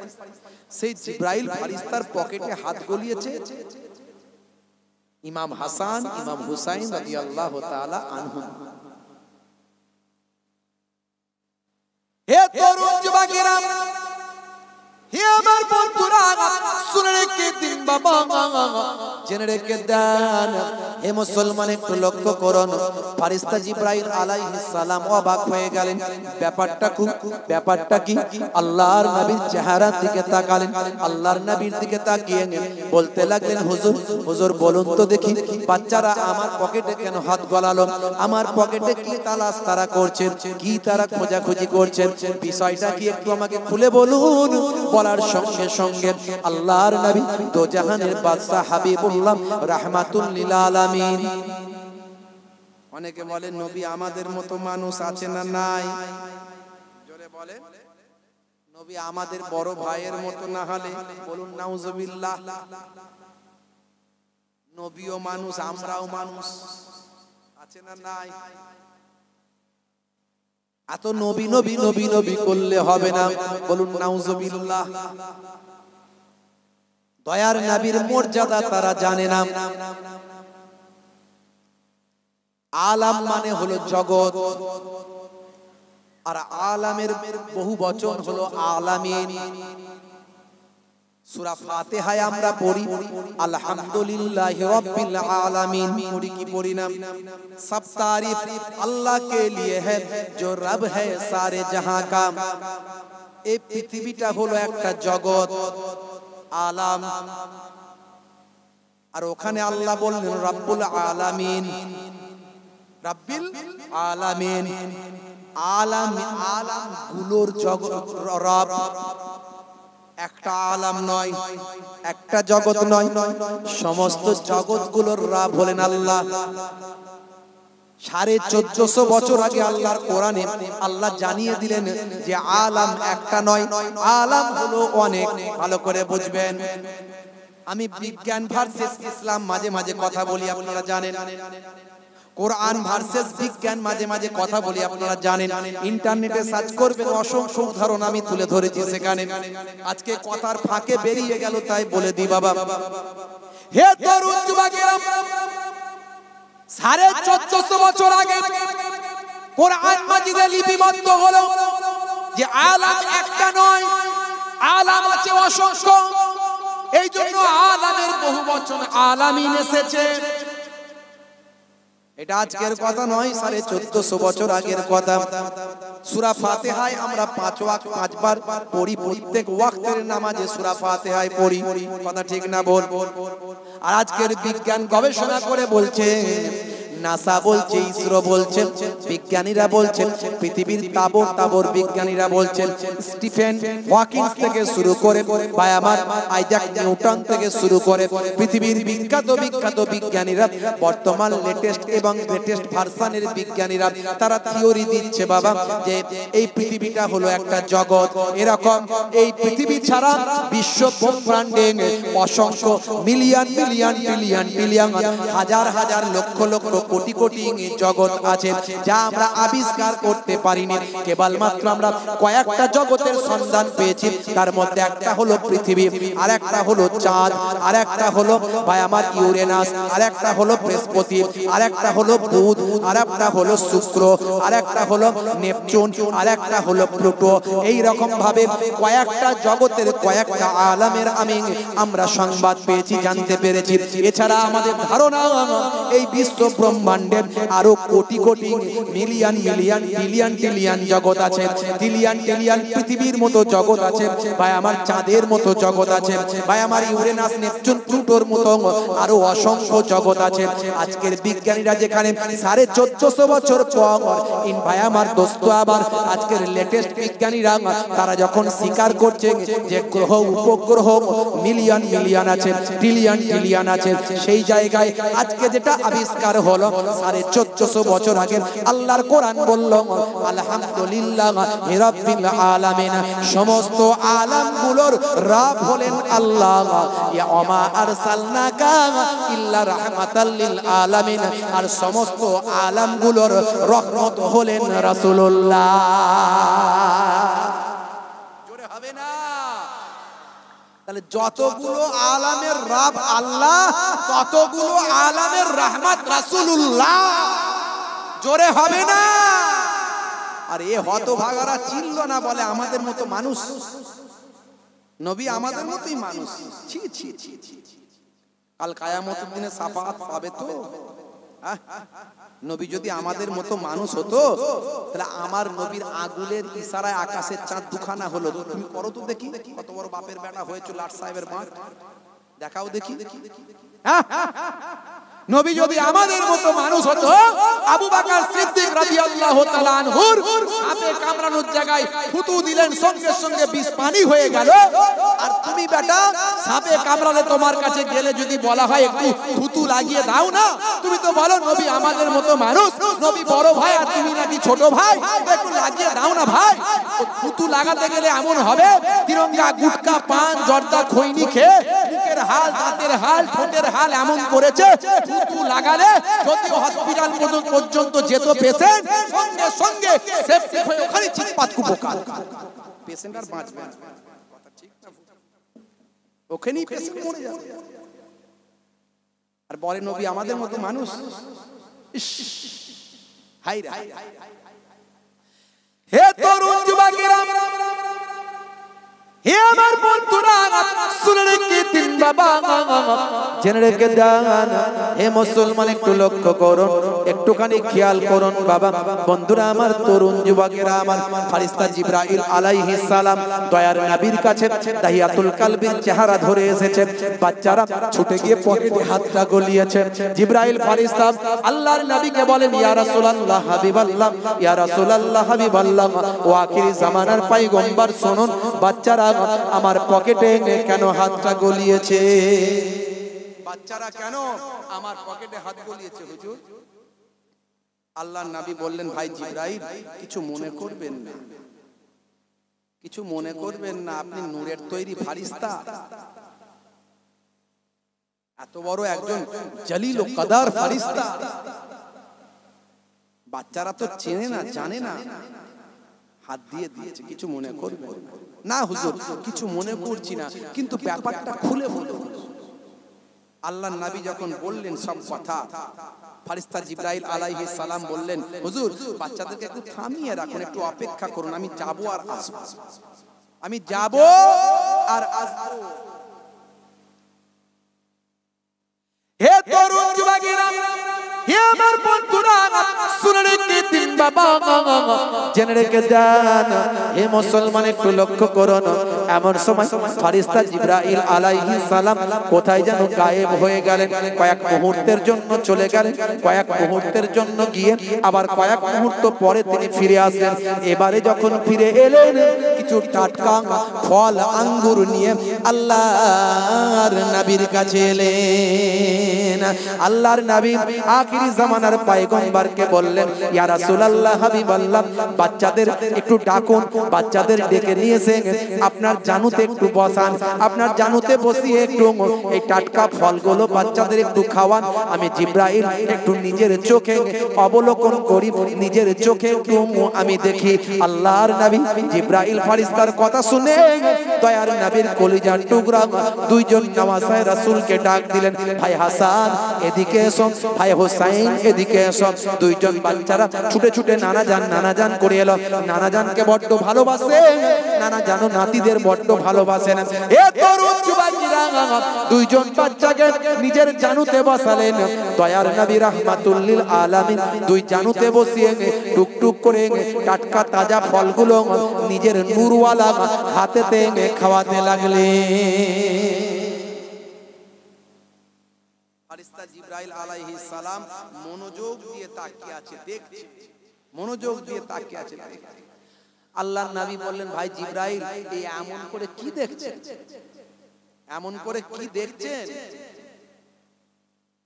আল্লাহর নবীকে ফারিস্তা জিবরাইল আলাইহিস সালাম সেই সময় বলেছিলেন, ইয়া রাসূলুল্লাহ, হাবিবাল্লাহ, আমি এটাই দেখছি আমার আল্লাহ বাচ্চাদের তাকদীর কত বুলন্দ করেছেন, আমার আল্লাহ বাচ্চাদের কিসমত কত বড় করেছেন, আমার আল্লাহ বাচ্চাদের তাকদীর সম্মান কত ইজ্জত কত বুলন্দ করেছেন। এই বাচ্চারা, এই দুইজন বাচ্চা, আয় আমার হাবিব, আয় আমার নবী, আয় আমার পয়গম্বর, শুনে রেখে দিন, জেনে রেখে দিন, এই বাচ্চাদের তাকদীর আল্লাহ কত বড় করেছেন। দুনিয়ার জমিনে, দুনিয়ার জমিনে আখিরি জামানার পয়গম্বরের কোলে বসে, আখিরি জামানার পয়গম্বরের নূরওয়ালা হাতেতে আল্লাহর জান্নাতের টাটকা তাজা ফলটা দুনিয়ার জমিনে খাচ্ছে। জোরে হবে না, জোরে হবে না। হে তরুণ যুবকেরা, হে আমার বন্ধুরা, শুনে রেখে দিন বাবা, জেনে রেখে দেন। কিন্তু হুজুর বলবো কি, শুনে রেখে দিন, জেনে রেখে দিন, এই হাসান ইমাম হুসাইন আপনার দুইজন নাতির তাকদীর আল্লাহ কি লিখে রেখেছেন এটা আপনাকে জানিয়ে দেওয়ার জন্য আল্লাহ জানিয়েছেন। আপনাকে বলে দি হুজুর, হুজুর শুনে রাখুন, জেনে রাখুন, আপনি নাসাবারি করবেন না, ধৈর্যহারা হয়ে যাবেন না, নাসাবারি করবেন না। আপনার বড় নাতিকে আপনারই জালিম উম্মতেরা, আপনারই নিষ্ঠুর উম্মতেরা খেতে না দিয়ে, পান করতে না দিয়ে আপনার বড় নাতিকে বিষ পান করিয়ে শহীদ করে দেবে। তিনি যখন শহীদ হয়ে যাবেন তার সারা শরীরটা লালে লাল হয়ে যাবে, রক্তাক্ত হবে, সারা সারা শরীরটা সবুজ বর্ণের হয়ে যাবে। তিনি বিষ পান করার পরে তার সারা শরীরটা সবুজ বর্ণের হয়ে যাবে। এরই জন্য আমার আল্লাহ তাআলা জান্নাতের ভিতরে একটা সবুজ বর্ণের বালাখানা রেখে দিয়েছে। ইয়া রাসূলুল্লাহ, হাবিবাল্লাহ, আমার আল্লাহ জানিয়েছেন আপনি নাসাবারি করবেন না, ধৈর্য হারাবেন না, নাশুকরি করবেন না। কাল কিয়ামতের দিনে হাসরের ময়দানে যখন আপনার কোটি কোটি গুনাহগার উম্মতিদের নাজাত করার দরকার হবে, যখন কোটি কোটি গুনাহগার উম্মতি যারা জাহান্নামের বাসিন্দা হতে যাবে, জাহান্নামে তাদের ওয়াজিব হয়ে যাবে, জাহান্নামের অধিবাসী যখন তারা হয়ে যাবে, সেই দিনে কাল কিয়ামতের দিনে আপনি আপনার কোটি কোটি গুনাহগার উম্মতিদের ইমাম হাসান, ইমাম হুসাইনকে দেখিয়ে আপনি নাজাত করাতে পারবেন। আল্লাহর নবীর নাতিরা আমাদের জন্য তারা শহীদ হয়েছে, আমাদের জন্য জীবন দিয়েছে। দাদা হুজুর কেবলা দোয়া চেয়েছে, কবুল হয়েছে, কথা ঠিক না ভুল? দাদা হুজুর কেবলা দোয়া চেয়েছে, কবুল হয়ে গেছে। পাঁচ হুজুর কেবলারা দোয়া চেয়েছেন, কবুল হয়ে গেছে। বসিরহাট আল্লামা হুজুর দোয়া চেয়েছেন, কবুল হয়ে গেছে। পীরনগরী হুজুর পীর কেবলা দোয়া চেয়েছেন, কবুল হয়ে গেছে। বড় পীর সাহেব দোয়া চেয়েছে, কবুল হয়েছে। খাজা গরিব নামাজ দোয়া চেয়েছে, কবুল হয়েছে। বোয়ালি কালান্দা, সানাউল্লাহ পানিপতি, আহমদ শাহ, সুলতান শাহ হুজুররা দোয়া চেয়েছেন, কবুল হয়েছে। আর রাসূলের কলিজার টুকরা নাতিরা দোয়া চাইলে কি কবুল হতো না? হতো না? হতো না? আল্লাহর নবী যদি বলতেন, আল্লাহ আমার নাতিদের এইভাবে মওত তুমি দিও না, এটা আমি বরদাস্ত করব না, আল্লাহ কি পরিবর্তন করে দিত না? তাকদীর পরিবর্তন করে দিত। হে তরুণ যুবকেরা, হে আমার বন্ধুরা, শুনে রেখে দিন বাবা, জেনে রেখে দেন। হে মুসলমান, একটু লক্ষ্য করুন, এ মুসলমান একটুখানি খেয়াল করুন ভাইরা আমার, জওয়ান যুবকেরা আমার, মুরব্বিয়ানিরা আমার, শুনে রেখে দিন বাবা, জেনে রেখে দেন। এমন সময় দেখতে পাওয়া যায় ফেরেশতা জিবরাইল আলাইহিস সালাম আবার বলতে লাগলেন, ইয়া রাসূলুল্লাহ, হাবিবাল্লাহ, ওয়া আখিরি জামানার পয়গম্বর, শুনে রেখে দিন, জেনে রেখে দেন, আপনার ছোট নাতিকে, আপনার ছোট নাতির তাকদীরে কি লেখা আছে আমার আল্লাহ জানিয়ে দিয়েছেন। ইয়া রাসূলুল্লাহ, হাবিবাল্লাহ, আপনার ছোট নাতিকে আপনারই জালেম উম্মতেরা, আপনারই নিষ্ঠুর উম্মতেরা, আপনারই জালেম উম্মতেরা খেতে না দিয়ে, পান করতে না দিয়ে, কারবালা ময়দানে ফোরাত নদীর পানি আটকে দিয়ে সাপে খাবে, ব্যাঙে খাবে, দুশমনে খাবে, জালিমে খাবে, কিন্তু নবী খানদানকে তারা পানি পান করতে দেবে না। আপনারই জালেম উম্মতেরা, আপনারই নিষ্ঠুর উম্মতেরা খেতে না দিয়ে, পান করতে না দিয়ে কারবালা ময়দানে আপনার ছোট নাতি হযরত ইমাম হুসাইন রাদিয়াল্লাহু তাআলা আনহুকে শহীদ করে দেবে। তিনি যখন শহীদ হয়ে যাবেন তার সারা শরীরটা লালে লাল হয়ে যাবে, রক্তাক্ত হয়ে যাবে, সারা শরীরটা লালে লাল হবে। তার বিনিময় আমার আল্লাহ তাআলা জান্নাতের ভিতরে একটা লোহিত বর্ণের, লাল বর্ণের বালাখানা রেখে দিয়েছে। তার বিনিময়ে একটা লোহিত বর্ণের, লাল বর্ণের বালাখানা রেখে দিয়েছে। ইয়া রাসূলুল্লাহ, হাবিবাল্লাহ, আপনি নাসাবারি করবেন না, আমার আল্লাহ জানিয়ে দিয়েছেন।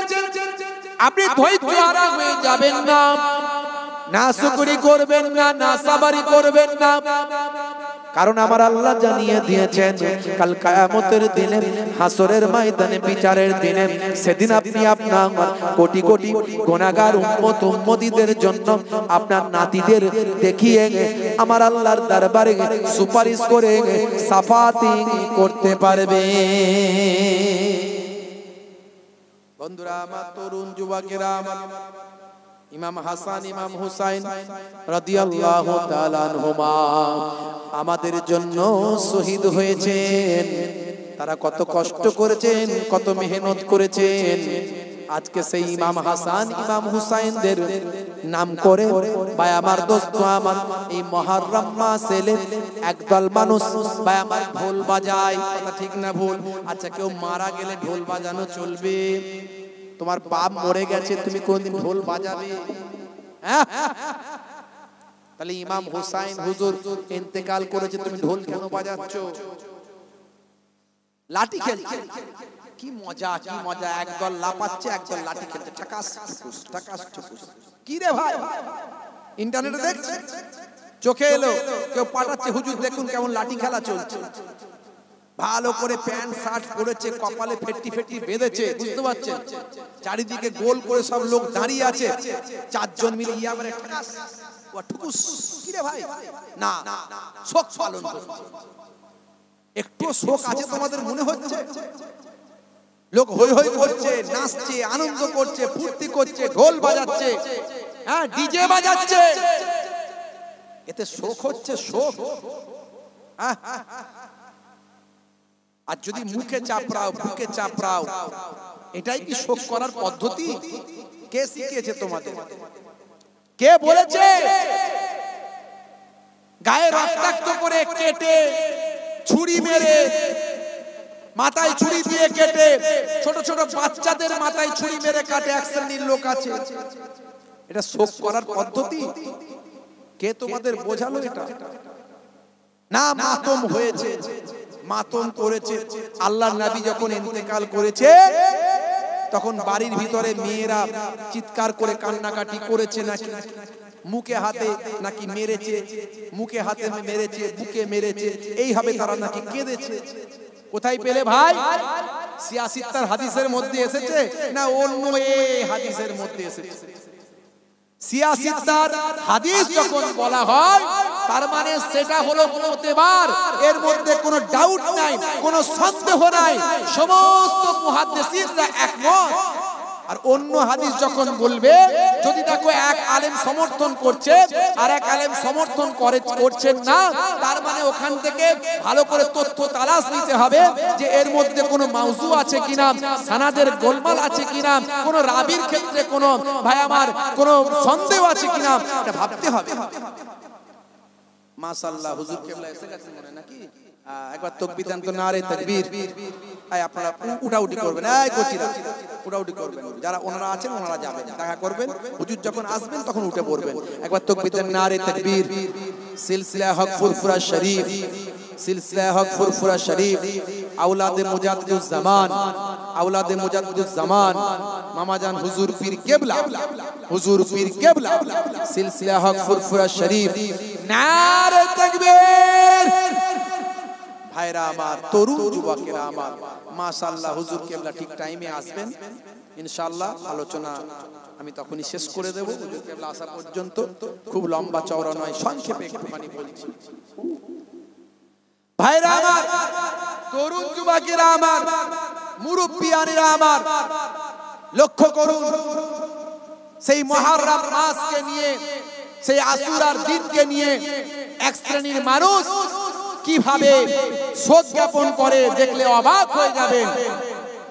অথচ সহিহ হাদিসের মধ্যে এসেছে, ডাইরেক্ট বুখারী শরীফ এবং মুসলিম শরীফের হাদিসের মধ্যে এসেছে, আল্লাহর নবী বলেন, আমি ওই মানুষদের মধ্যে থেকে নয়, আমি আমার ওরা উম্মত নয়, আমি তাদের মধ্যে থেকে নয় যারা কেউ মারা গেলে মুখে মারে, বুকে মারে, মুখে চর মারে, কাপড় ছিঁড়ে ফেলে, এদের মধ্যে থেকে আমি নয়।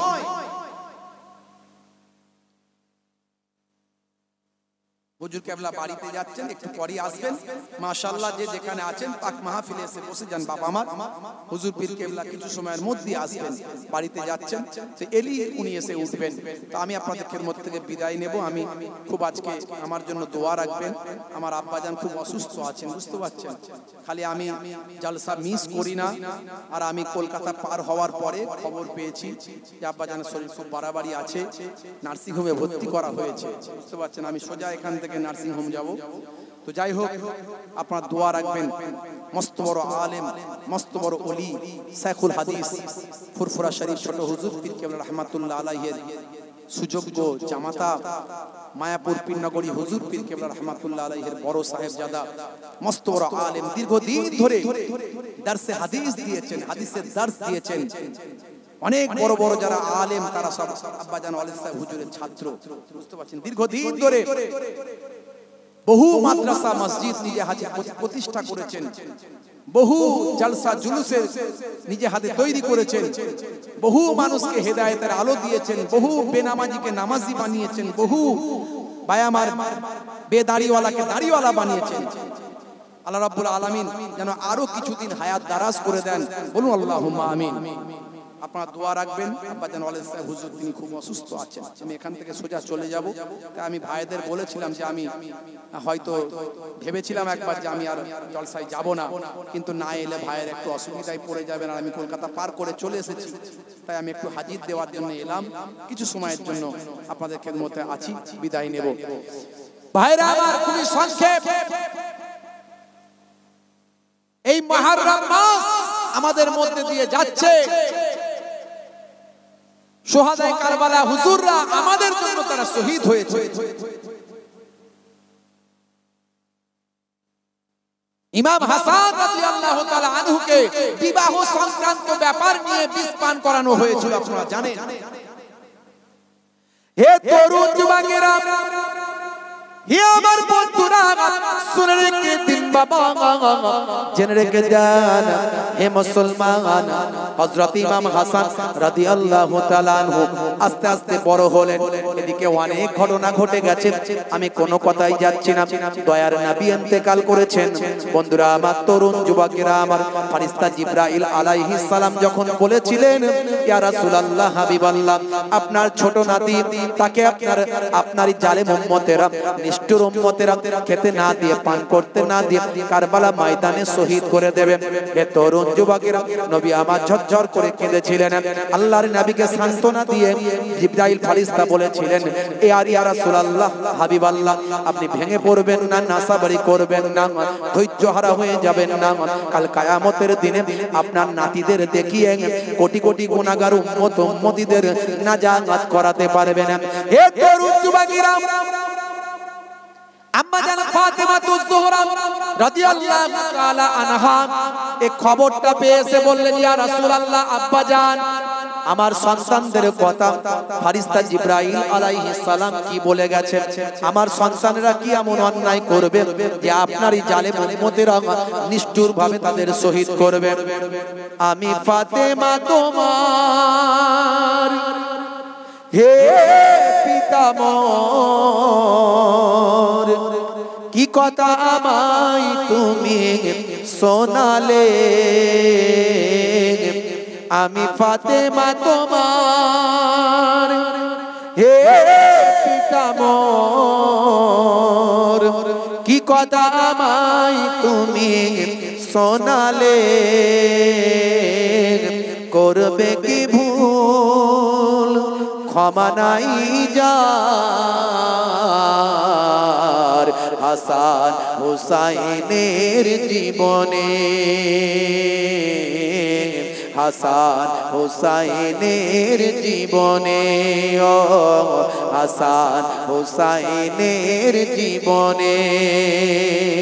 হে তরুণ যুবকেরা, আল্লাহর নবী বললেন, বেটি ফাতেমা, আমার আল্লাহ জানিয়ে দিয়েছেন ধৈর্য হারা হয়ে যাবে না, নাসাবারি করবে না, কারণ তোমার বাচ্চাদের আমি দেখিয়ে কাল কিয়ামতের দিনে হাসরের ময়দানে যেদিন আমার উম্মতিরা গ্রেফতার হয়ে যাবে গুনার কারণে, সেদিন আমি তোমাদের বাচ্চাদের দেখিয়ে, আমার নাতিদের দেখিয়ে কাল কিয়ামতের দিনে আমি আমার কোটি কোটি গুনাহগার উম্মতিদের নাজাত করাতে পারবো। ও বেটি ফাতেমা, ধৈর্য হারা হয়ে যাবে না, নাসাবারি করবে না। আম্মা জান ফাতেমাতুজ জোহরা রাদিয়াল্লাহু তাআলা আনহা চোখের পানিটা মুছে নিয়ে বললেন, আব্বা জান, নাসাবারি করব না, ধৈর্য ধারণ করলাম। ইন্নাল্লাহা মা'আস সাবিরিন, নিশ্চয় সবরকারীর সঙ্গে আল্লাহ থাকেন, আমি সবর করে নিলাম। আচ্ছা আব্বা জান, একটা কথা জানতে চাই, সেই দিন যখন আমার সন্তানদের উপর কঠিন মুসিবত চলবে, সেই দিন কি আপনি তাদের নানা জান দুনিয়ার জমিনে হায়াতে থাকবেন? আল্লাহর নবী চোখ ভরা পানি নিয়ে বললেন, ও বেটি ফাতেমা, সেই দিন আমি রাসূলুল্লাহ সাল্লাল্লাহু আলাইহি ওয়াসাল্লাম, আমি তাদের নানা জান দুনিয়ার জমিনে থাকবো না। আল্লাহর নবীকে আম্মা জান ফাতেমা আরো বলেছিলেন, ও আমার আব্বা জান, আচ্ছা বলুন তো দেখি, যেদিন আমার বাচ্চাদের উপর এমন মুসিবত চলবে, সেই দিন কি আপনার জামাতা শেরে খোদা আসাদুল্লাহিল গালিব হযরত আলী মুর্তজা কারামাল্লাহু ওয়াজহু কি সেদিন হায়াতে থাকবেন? না না না বেটি ফাতেমা, সেই দিন আমার জামাতাও দুনিয়ার জমিনে থাকবে না। তাহলে আব্বা জান, সেদিন আমি জনম দুঃখিনী মা, গর্ভধারিণী মা, আমার কলিজার টুকরা সন্তানদের উপর যেদিন এত বড় মুসিবত চলবে, সেই দিন আমি ফাতেমা কি দুনিয়ার জমিনে থাকব। আল্লাহর নবী চোখ ভরা বেদনা, চোখ ভরা পানি, বুক ভরা বেদনা নিয়ে বললেন, ও বেটি ফাতেমা, শুনে রেখে দাও, সেই দিন তুমিও দুনিয়ার জমিনে থাকবে না। আম্মা জান ফাতেমা ঢুকরে কেঁদে উঠে বললেন, আব্বা জান, তাহলে আমার সন্তানদের জন্য কে একটু চোখের পানি ফেলবে, কে একটু শোক জ্ঞাপন করবে, কে একটু তাদের জন্য আল্লাহর দরবারে কাঁদবে, কে একটু তাদের জন্য মোনাজাত করবে, কে একটু শোক জ্ঞাপন করবে, কে একটু তাদের জন্য আহাজারি করবে? আল্লাহর নবী বললেন, ও বেটি ফাতেমা, চিন্তা করো না, কাল কিয়ামত পর্যন্ত আমি রাসূলুল্লাহ কোটি কোটি উম্মতি থাকবে, যারা আশিকে রাসূল হবে, যারা আশিকে রাসূল হবে, আমি আমার উম্মতিরা যারা আশিক হবে, তোমার বাচ্চাদের ভালোবাসবে, কোটি কোটি উম্মতিরা কাল কিয়ামত পর্যন্ত তোমার বাচ্চাদের জন্য চোখের পানিতে বুকটা ভাসিয়ে দেবে। জোরে হবে না? ইমাম হোসেনকে ভালোবাসেন, একটু কেঁদেছেন? তাদের জন্য একটু আল্লাহর দরবারে মোনাজাত করে চোখে দিয়ে পানি ঝরেছে না রক্ত বের করছে, ডিজে করছে, ঢোল বাজাচ্ছে, নাচছে? ছি ছি ছি। হে তরুণ যুবকেরা, অনেক ঘটনা মাঝখানে ঘটে গেছে। হযরত আবু বকর সিদ্দিক রাদিয়াল্লাহু তাআলা আনহু আল্লাহর নবীর ইন্তেকালের পরে 2 বছর কিছুদিন খেলাফতি করেছেন। হযরত ওমর ফারুক তারপরে 10 বছর খেলাফতি করেছেন। হযরত ওসমান জিন্নুরাইন তারপরে 12 বছর খেলাফতি করেছেন। হযরত শেখ আলী মুর্তজা কারামাল্লাহু ওয়াজহুম কিছু কম বেশি 5 বছর কয়েক মাস খেলাফতি করেছেন। এদিকে অনেক ঘটনা ঘটে গেছে, অনেক ফোরাত নদীর পানি গড়িয়ে গেছে, অনেক দিন চলে গেছে, সময় চলে গেছে। হযরত শেখ আলী মুর্তজা কারামাল্লাহু ওয়াজহুর কলিজার টুকরা বড় সাহেবজাদা হযরত ইমাম হাসান রাদিয়াল্লাহু তাআলা আনহুর বিবাহ হয়েছে। ভাই আমার, বিবাহ সংক্রান্ত সমস্যা দেখা দিয়েছে। বারবার বিবাহ সংক্রান্ত সমস্যা নিয়ে হযরত ইমাম হাসান রাদিয়াল্লাহু তাআলা আনহুকে জীবনে অনেকবার বিষপান করানো হয়েছে। বিয়ে শাদী একটা ভাইটাল জিনিস, কথা ঠিক না বল? ইসলাম বলছে বিবাহকে সহজ করো, বিবাহকে সহজ করো, সহজে যাতে মানুষ বিবাহ করতে পারে, বিবাহকে জটিল করে ফেলো না। কদিন ধরে ইন্টারনেটে দেখছিলেন না, একটা বিবাহ ঘুরপাক খাচ্ছিল, অনন্ত আম্বানি, দেখেছেন না? হ্যাঁ, রাধিকা মার্চেন্ট, অনন্ত আম্বানি, রাধিকা মার্চেন্ট। অনন্ত কার ছেলে জানেন? মুকেশ আম্বানির ছেলে। 115 বিলিয়ন মার্কিন ডলারের মালিক তিনি। মুম্বাইয়ে যে বাড়িটা আছে, 6খানা ফুটবল গ্রাউন্ড নিয়ে, ফুটবল গ্রাউন্ড দেখেছেন তো কত বড় হয়? এরকম 6খানা ফুটবল গ্রাউন্ড নিয়ে 27 তলা বাড়ি। ওই বাড়ি থেকে ঝুলন্ত বাগান, বাগান ঝুলছে, শূন্য ভেসে আছে বাগান, শূন্য ভেসে আছে ঝর্ণা। বাড়ির ওপরে 3খানা হেলিকপ্টার একসঙ্গে নামতে পারে, 3টে হেলিপ্যাড, 27 তলা বিল্ডিং। আর কি বলবো, কোটি কোটি কোটি টাকার মালিক। বিবাহ করালো সন্তানের, যার খরচ হলো 7,000 কোটি টাকা। অনন্তের বাপের আছে, খরচ করেছে, আমার বাপের নাই, করেনি। কথা ঠিক আছে, মিটে গেল, কথা মিটে গেল। সে তো আর আমার ইসলামের বিধান মেনে চলে না, তার ব্যাপারটা আলাদা, করতেই পারে, আমার কোনো আপত্তি নাই, তাকে নিয়ে আমি কোনো মন্তব্য করছি না। শুধু জাস্ট একটা উদাহরণ দিচ্ছি, কারণ সমাজে অনেক ইফেক্ট করেছে এই বিয়েটা। যেখানে অনন্ত আম্বানির বাড়ি, মুকেশ আম্বানির বাড়ি, নীতা আম্বানির বাড়ি, সেখান থেকে কয়েক কিলোমিটার দূরে ধারাবি বলে একটা বস্তি আছে, যে বস্তিতে 10 লাখ মানুষ বাস করে। প্রত্যেকেই দরিদ্র সীমার নিচে, গরিব মানুষ, অনাহারে অর্ধাহারে সামান্য খাবার দাবার খেয়ে, ঠেলা বয়ে, মাল বয়ে, মুটেগিরি করে তারা জীবন যাপন করে। একদিকে এত বিশাল বিবাহ, পৃথিবীর কোন সেলিব্রিটি আসেনি সেখানে? প্রধানমন্ত্রী, মুখ্যমন্ত্রী, স্বরাষ্ট্রমন্ত্রী, এই মন্ত্রী থেকে শুরু করে শাহরুখ খান, সলমান খান, হাই আপনার কি বলে, জন সিনা, মাইক টাইসন, টনি ব্লেয়ার, পৃথিবীর কে আসেনি সেখানে? 3খানা প্লেনে করে শুধু নিয়ে যাওয়া নিয়ে আসা করেছে সেলিব্রিটিদের। ঘন্টায় 7,000 টাকা খরচা, প্লেনে নিয়ে যাওয়া নিয়ে আসা করতে ঘন্টায় 7,000 টাকা খরচা, 1 ঘন্টা। আর সেখানে দরিদ্র মানুষেরা বসবাস করে। দেখেছেন আপনারা, শুনেছেন ইন্টারনেটে খবর? ভাইরা আমার, একদিকে এত বিশাল ব্যাপার, আর একদিকে দরিদ্র মানুষদের বাস, তাদের ভাবনা, তাদের চিন্তা, তাদের চেতনায়, তাদের আবেগে কি অনুভূতি তৈরি হতে পারে। ইসলাম বলছে যে বিবাহকে ছোট করো, তোমার আছে মানে তুমি দেখাতে পারো না। আমি তাদের কথা বলছি না, তাদের ব্যাপারটা আলাদা, তারা তো আমার ইসলাম মানে না, তাদের ব্যাপারটা আলাদা। তারা তার জায়গায় যা করেছেন তারা ভালো বুঝেছেন, করেছেন। আমি একটা উদাহরণ হিসাবে আমি আমার ভাইদের বলছি যে বিবাহকে ছোট করো, সহজ করো, সরল করো। আল্লাহর কোরআন বলছে যখন তোমার সন্তান উপযুক্ত হবে তার বিবাহ দাও। সে তার যৌবন বয়সকে যাতে অন্যায় ভাবে না কাটায়, অশ্লীল ভাবে না কাটায়, ইনকাম বেশি করতে পারেনি, বিশাল খরচ করতে পারবে না, দরকার নাই, অল্প খরচে বিবাহ সম্পন্ন করো, আমার আল্লাহর রহমত হবে ওই বিবাহতে। অল্প দিনের মধ্যে ওই আপনার বিয়ের উপর বরকত হবে, ওই পরিবারের উপর রহমত হবে, তাদের রুজি রুটিতে আল্লাহ বলছেন বরকত দান করে দেবে। হযরতে শেরে খোদা আলী মুর্তজা কারামাল্লাহু ওয়াজহুকে রাসূলের কলিজার টুকরা জান্নাতের নারীদের যিনি সরদারিনী হবেন মা ফাতেমাতে জোহরা রাদিয়াল্লাহু তাআলা আনহাকে শেরে খোদা আলীর হাতে যখন তুলে দিয়েছিলেন দয়ার নবী, তখন শেরে খোদা আলীর হাতে পয়সা, টাকা পয়সা, সম্পদ বলে কিছু ছিল না। একটা বর্ম ছিল, বর্ম যুদ্ধের পোশাক, যুদ্ধের পোশাক ছাড়া কিছু নাই। শেরে খোদা আলীর একটা তলোয়ার ছিল, জুলফিকার দয়ার নবী দিয়েছিলেন, এছাড়া আর কিছু নাই। আল্লাহর নবী বললেন, হে আলী, তোমার বর্মটাকে বিক্রি করে দাও, দিয়ে সেই টাকা নিয়ে তুমি বিবাহের ব্যবস্থা করো, তাতেই আমি তোমার উপর রাজি, আল্লাহ রাজি, এই বিয়েতেও আল্লাহ খুশি, আমার আল্লাহ তোমার উপর রহমত বরকত নাজিল করে দেবে। ইসলামটা বুঝতে হবে। আপনি অপচয়, আপনার আছে মানে অপচয় করবেন না।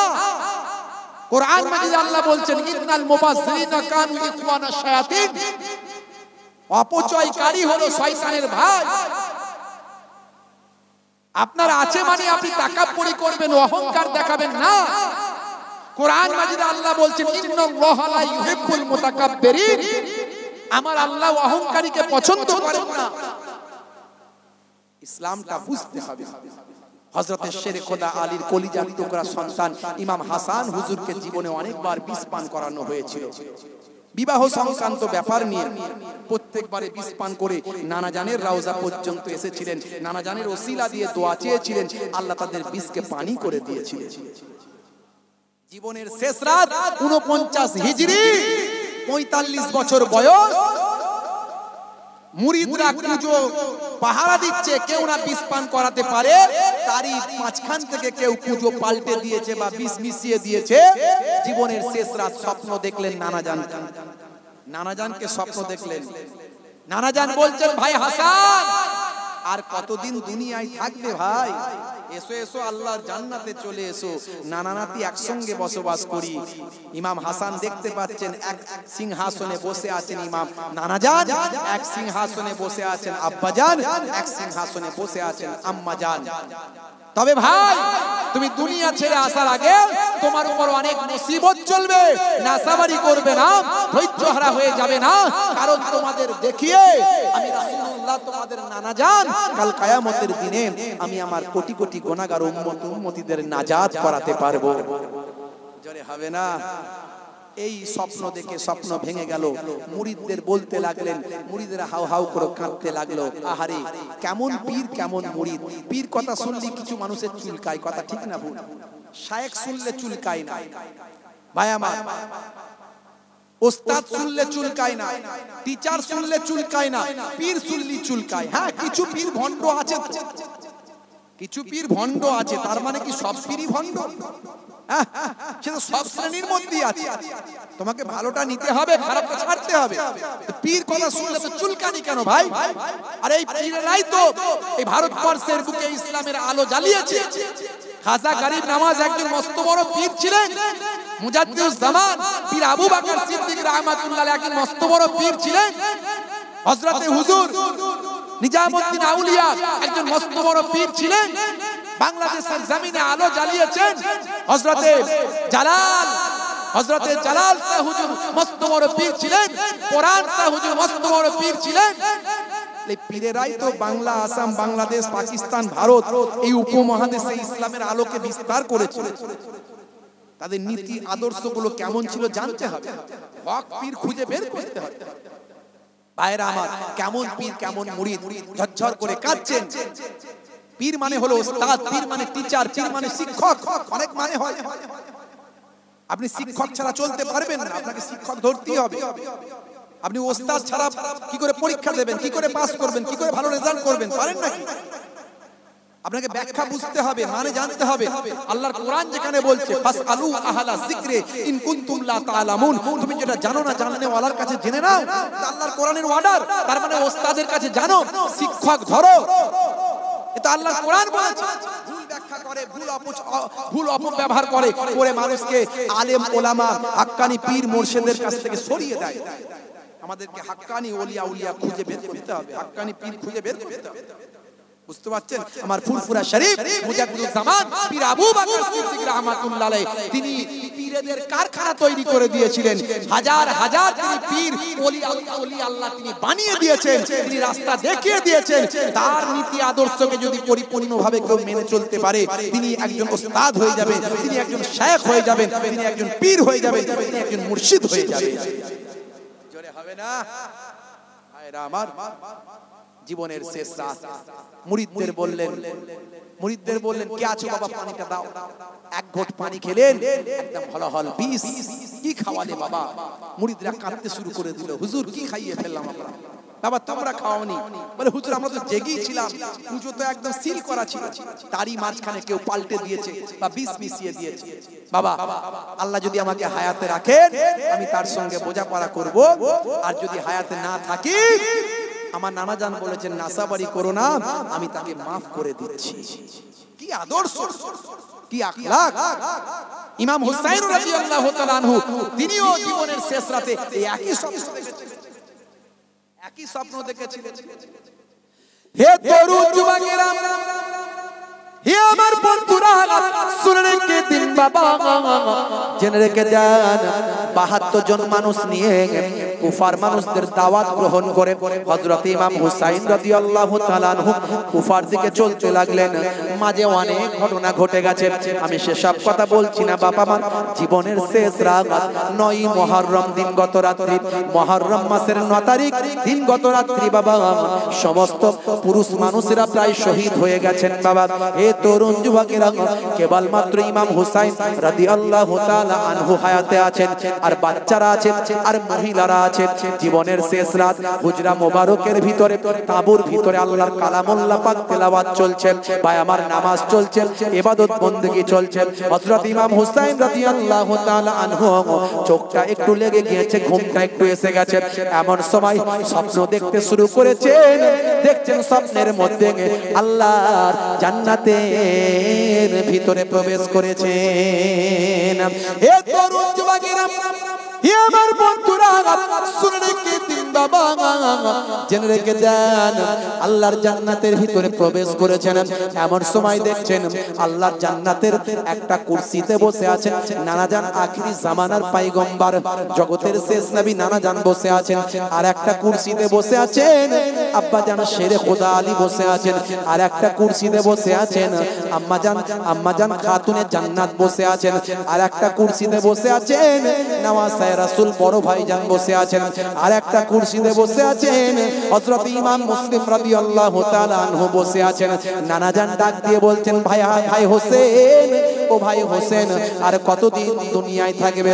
এসো এসো এসো, আল্লাহর জান্নাতে নানা নাতি একসঙ্গে বসবাস করি। তবে মনে রেখো, তুমি যখন আসবে, তুমি দুনিয়া ছেড়ে বিদায় নেওয়ার আগে তোমার উপর অনেক মুসিবত চলবে। তবে মনে রাখবে, নাসাবারি করবে না, ধৈর্য হারা হয়ে যাবে না, কারণ তোমাদের দেখিয়ে কাল কিয়ামতের দিনে আমি আমার কোটি কোটি গুনাহগার উম্মতিদের নাজাত করাতে পারবো। জোরে হবে না? আমার আপনার জন্য ইমাম হুসাইন শহীদ হয়েছে। যদি এজিদের বশ্যতা মেনে নিতেন তাহলে তাদের শহীদ হতে হতো না। তাই আমি এখানে কয়েক লাইন লিখেছি। নবীর নাতি ইমাম হোসেন এমন ঈমান এনেছে, কারবালাতে শহীদ হলেও এজিদকে না মেনেছে। নবীর নাতি ইমাম হোসেন এমন ঈমান এনেছে, কারবালাতে শহীদ হলেও এজিদকে না মেনেছে। বলুন না সুবহানাল্লাহ। জোরে হবে না? আর জোরে হবে না? কুফাবাসী ইমামকে ওই চিঠি কত দেয়, ভালোবেসে ডেকে কেন জুলুম করে ভাই, অন্যায় ভাবে আঘাত করে, অন্যায় ভাবে আঘাত করে, অন্যায় ভাবে আঘাত করে কারবালা, রক্তে মাটি লাল হয়ে যায় তবু রাসূল ছাড়ে নাই, রক্তে মাটি লাল হয়ে যায় তবু রাসূল ছাড়ে নাই। জোরে হবে না, আর জোরে হবে না। কোটি মুমিন হাই হাই করে সকাল বিকাল মুখে, মুহররম মাস এলে তাদের অশ্রু চোখে ঝরে রে, অশ্রু চোখে ঝরে। কোটি মুমিন হাই হাই করে সকাল বিকাল মুখে, মুহররম মাস এলে তাদের অশ্রু চোখে ঝরে রে, অশ্রু চোখে ঝরে। ওরে দিয়ে কি করলেন নবীর নওয়াজ, যিনি হলেন জান্নাতের যুব বাদশাহ, সারা গায়ে রক্ত ঝরে, সারা গায়ে রক্ত ঝরে কারবালা লাল হয়েছে। তারপরেতেও ইমাম হোসেন রাসূল নাহি ছেড়েছে। আর জোরে হবে না, আর জোরে হবে না। পানি পানি নবীর নাতি হাহাকার কত করেছে, তারপরেতেও এজিদ সেনা ফোরাত ঘিরে রেখেছে, তারপরেতেও এজিদ সেনা ফোরাত ঘিরে রেখেছে। আড়াই বছর ইমাম ছেলে আজকার পেরেশান, মাতৃ দুগ্ধ শুকিয়ে গেছে সন্তান নিয়ে যান। কয়েকদিন পানি নাই তাঁবুর ভিতরে, মাতৃ দুগ্ধ শুকিয়ে গেছে। ইমাম হুসাইনের স্ত্রী আম্মা জান বলছেন, এই আড়াই বছরের আলী আসগারকে নিয়ে গিয়ে জালেমদেরকে একটু দেখান, যদি জানে দয়া মায়া হয় এক পেয়ালা পানি যদি দেয়। দুশ্মনী তো আপনার সঙ্গে, বাচ্চার সঙ্গে নয়। তাই আড়াই বছরের বাচ্চাকে নিয়ে হযরতে ইমাম হুসাইন রাদিয়াল্লাহু তাআলা আনহু কারবালার ময়দানে দেখাতে লাগলেন। আড়াই বছরই ইমাম ছেলে আসগার পেরেশান, মাতৃ দুগ্ধ শুকিয়ে গেছে সন্তান নিয়ে যান। ইমাম হুসেন কারবালাতে, ইমাম হুসেন কারবালাতে দুধের শিশুকে দেখান, এক পেয়ালা পানি দিলে কাউসার দিতে চান, এক পেয়ালা পানি দিলে কাউসার দিতে চান। কোন দয়া হলো না দেখো এজিদ সৈন্যদের, পানির বদলে তীর দিল এক আসগারের বুকে রে, আসগারের বুকে রে। চিৎকার দিয়ে সন্তান তখন কেঁদে যার যার, রক্ত মাখা দেহ তখন নিস্তেজ নির্বাক, অশ্রু চোখে ইমাম ফিরে, অশ্রু চোখে ইমাম ফিরে স্ত্রীকে বলে তার, পানির বদলে তীর মেরেছে সন্তান নাই তোমার, পানির বদলে তীর মেরেছে সন্তান নাই তোমার। নবীর নাতি ইমাম হোসেন এমনই মানে এনেছে, কারবালাতে শহীদ হলেও এজিদকে না মেনেছে। জোরে হবে না। বন্ধুরা আমার, তরুণ যুবকরা, মুরব্বিয়ানেরা আমার, শেষ করব। হুজুর কেবলাকে নিয়ে চলে আসেন। তাহলে 61 হিজরি 10 মুহররম শুক্র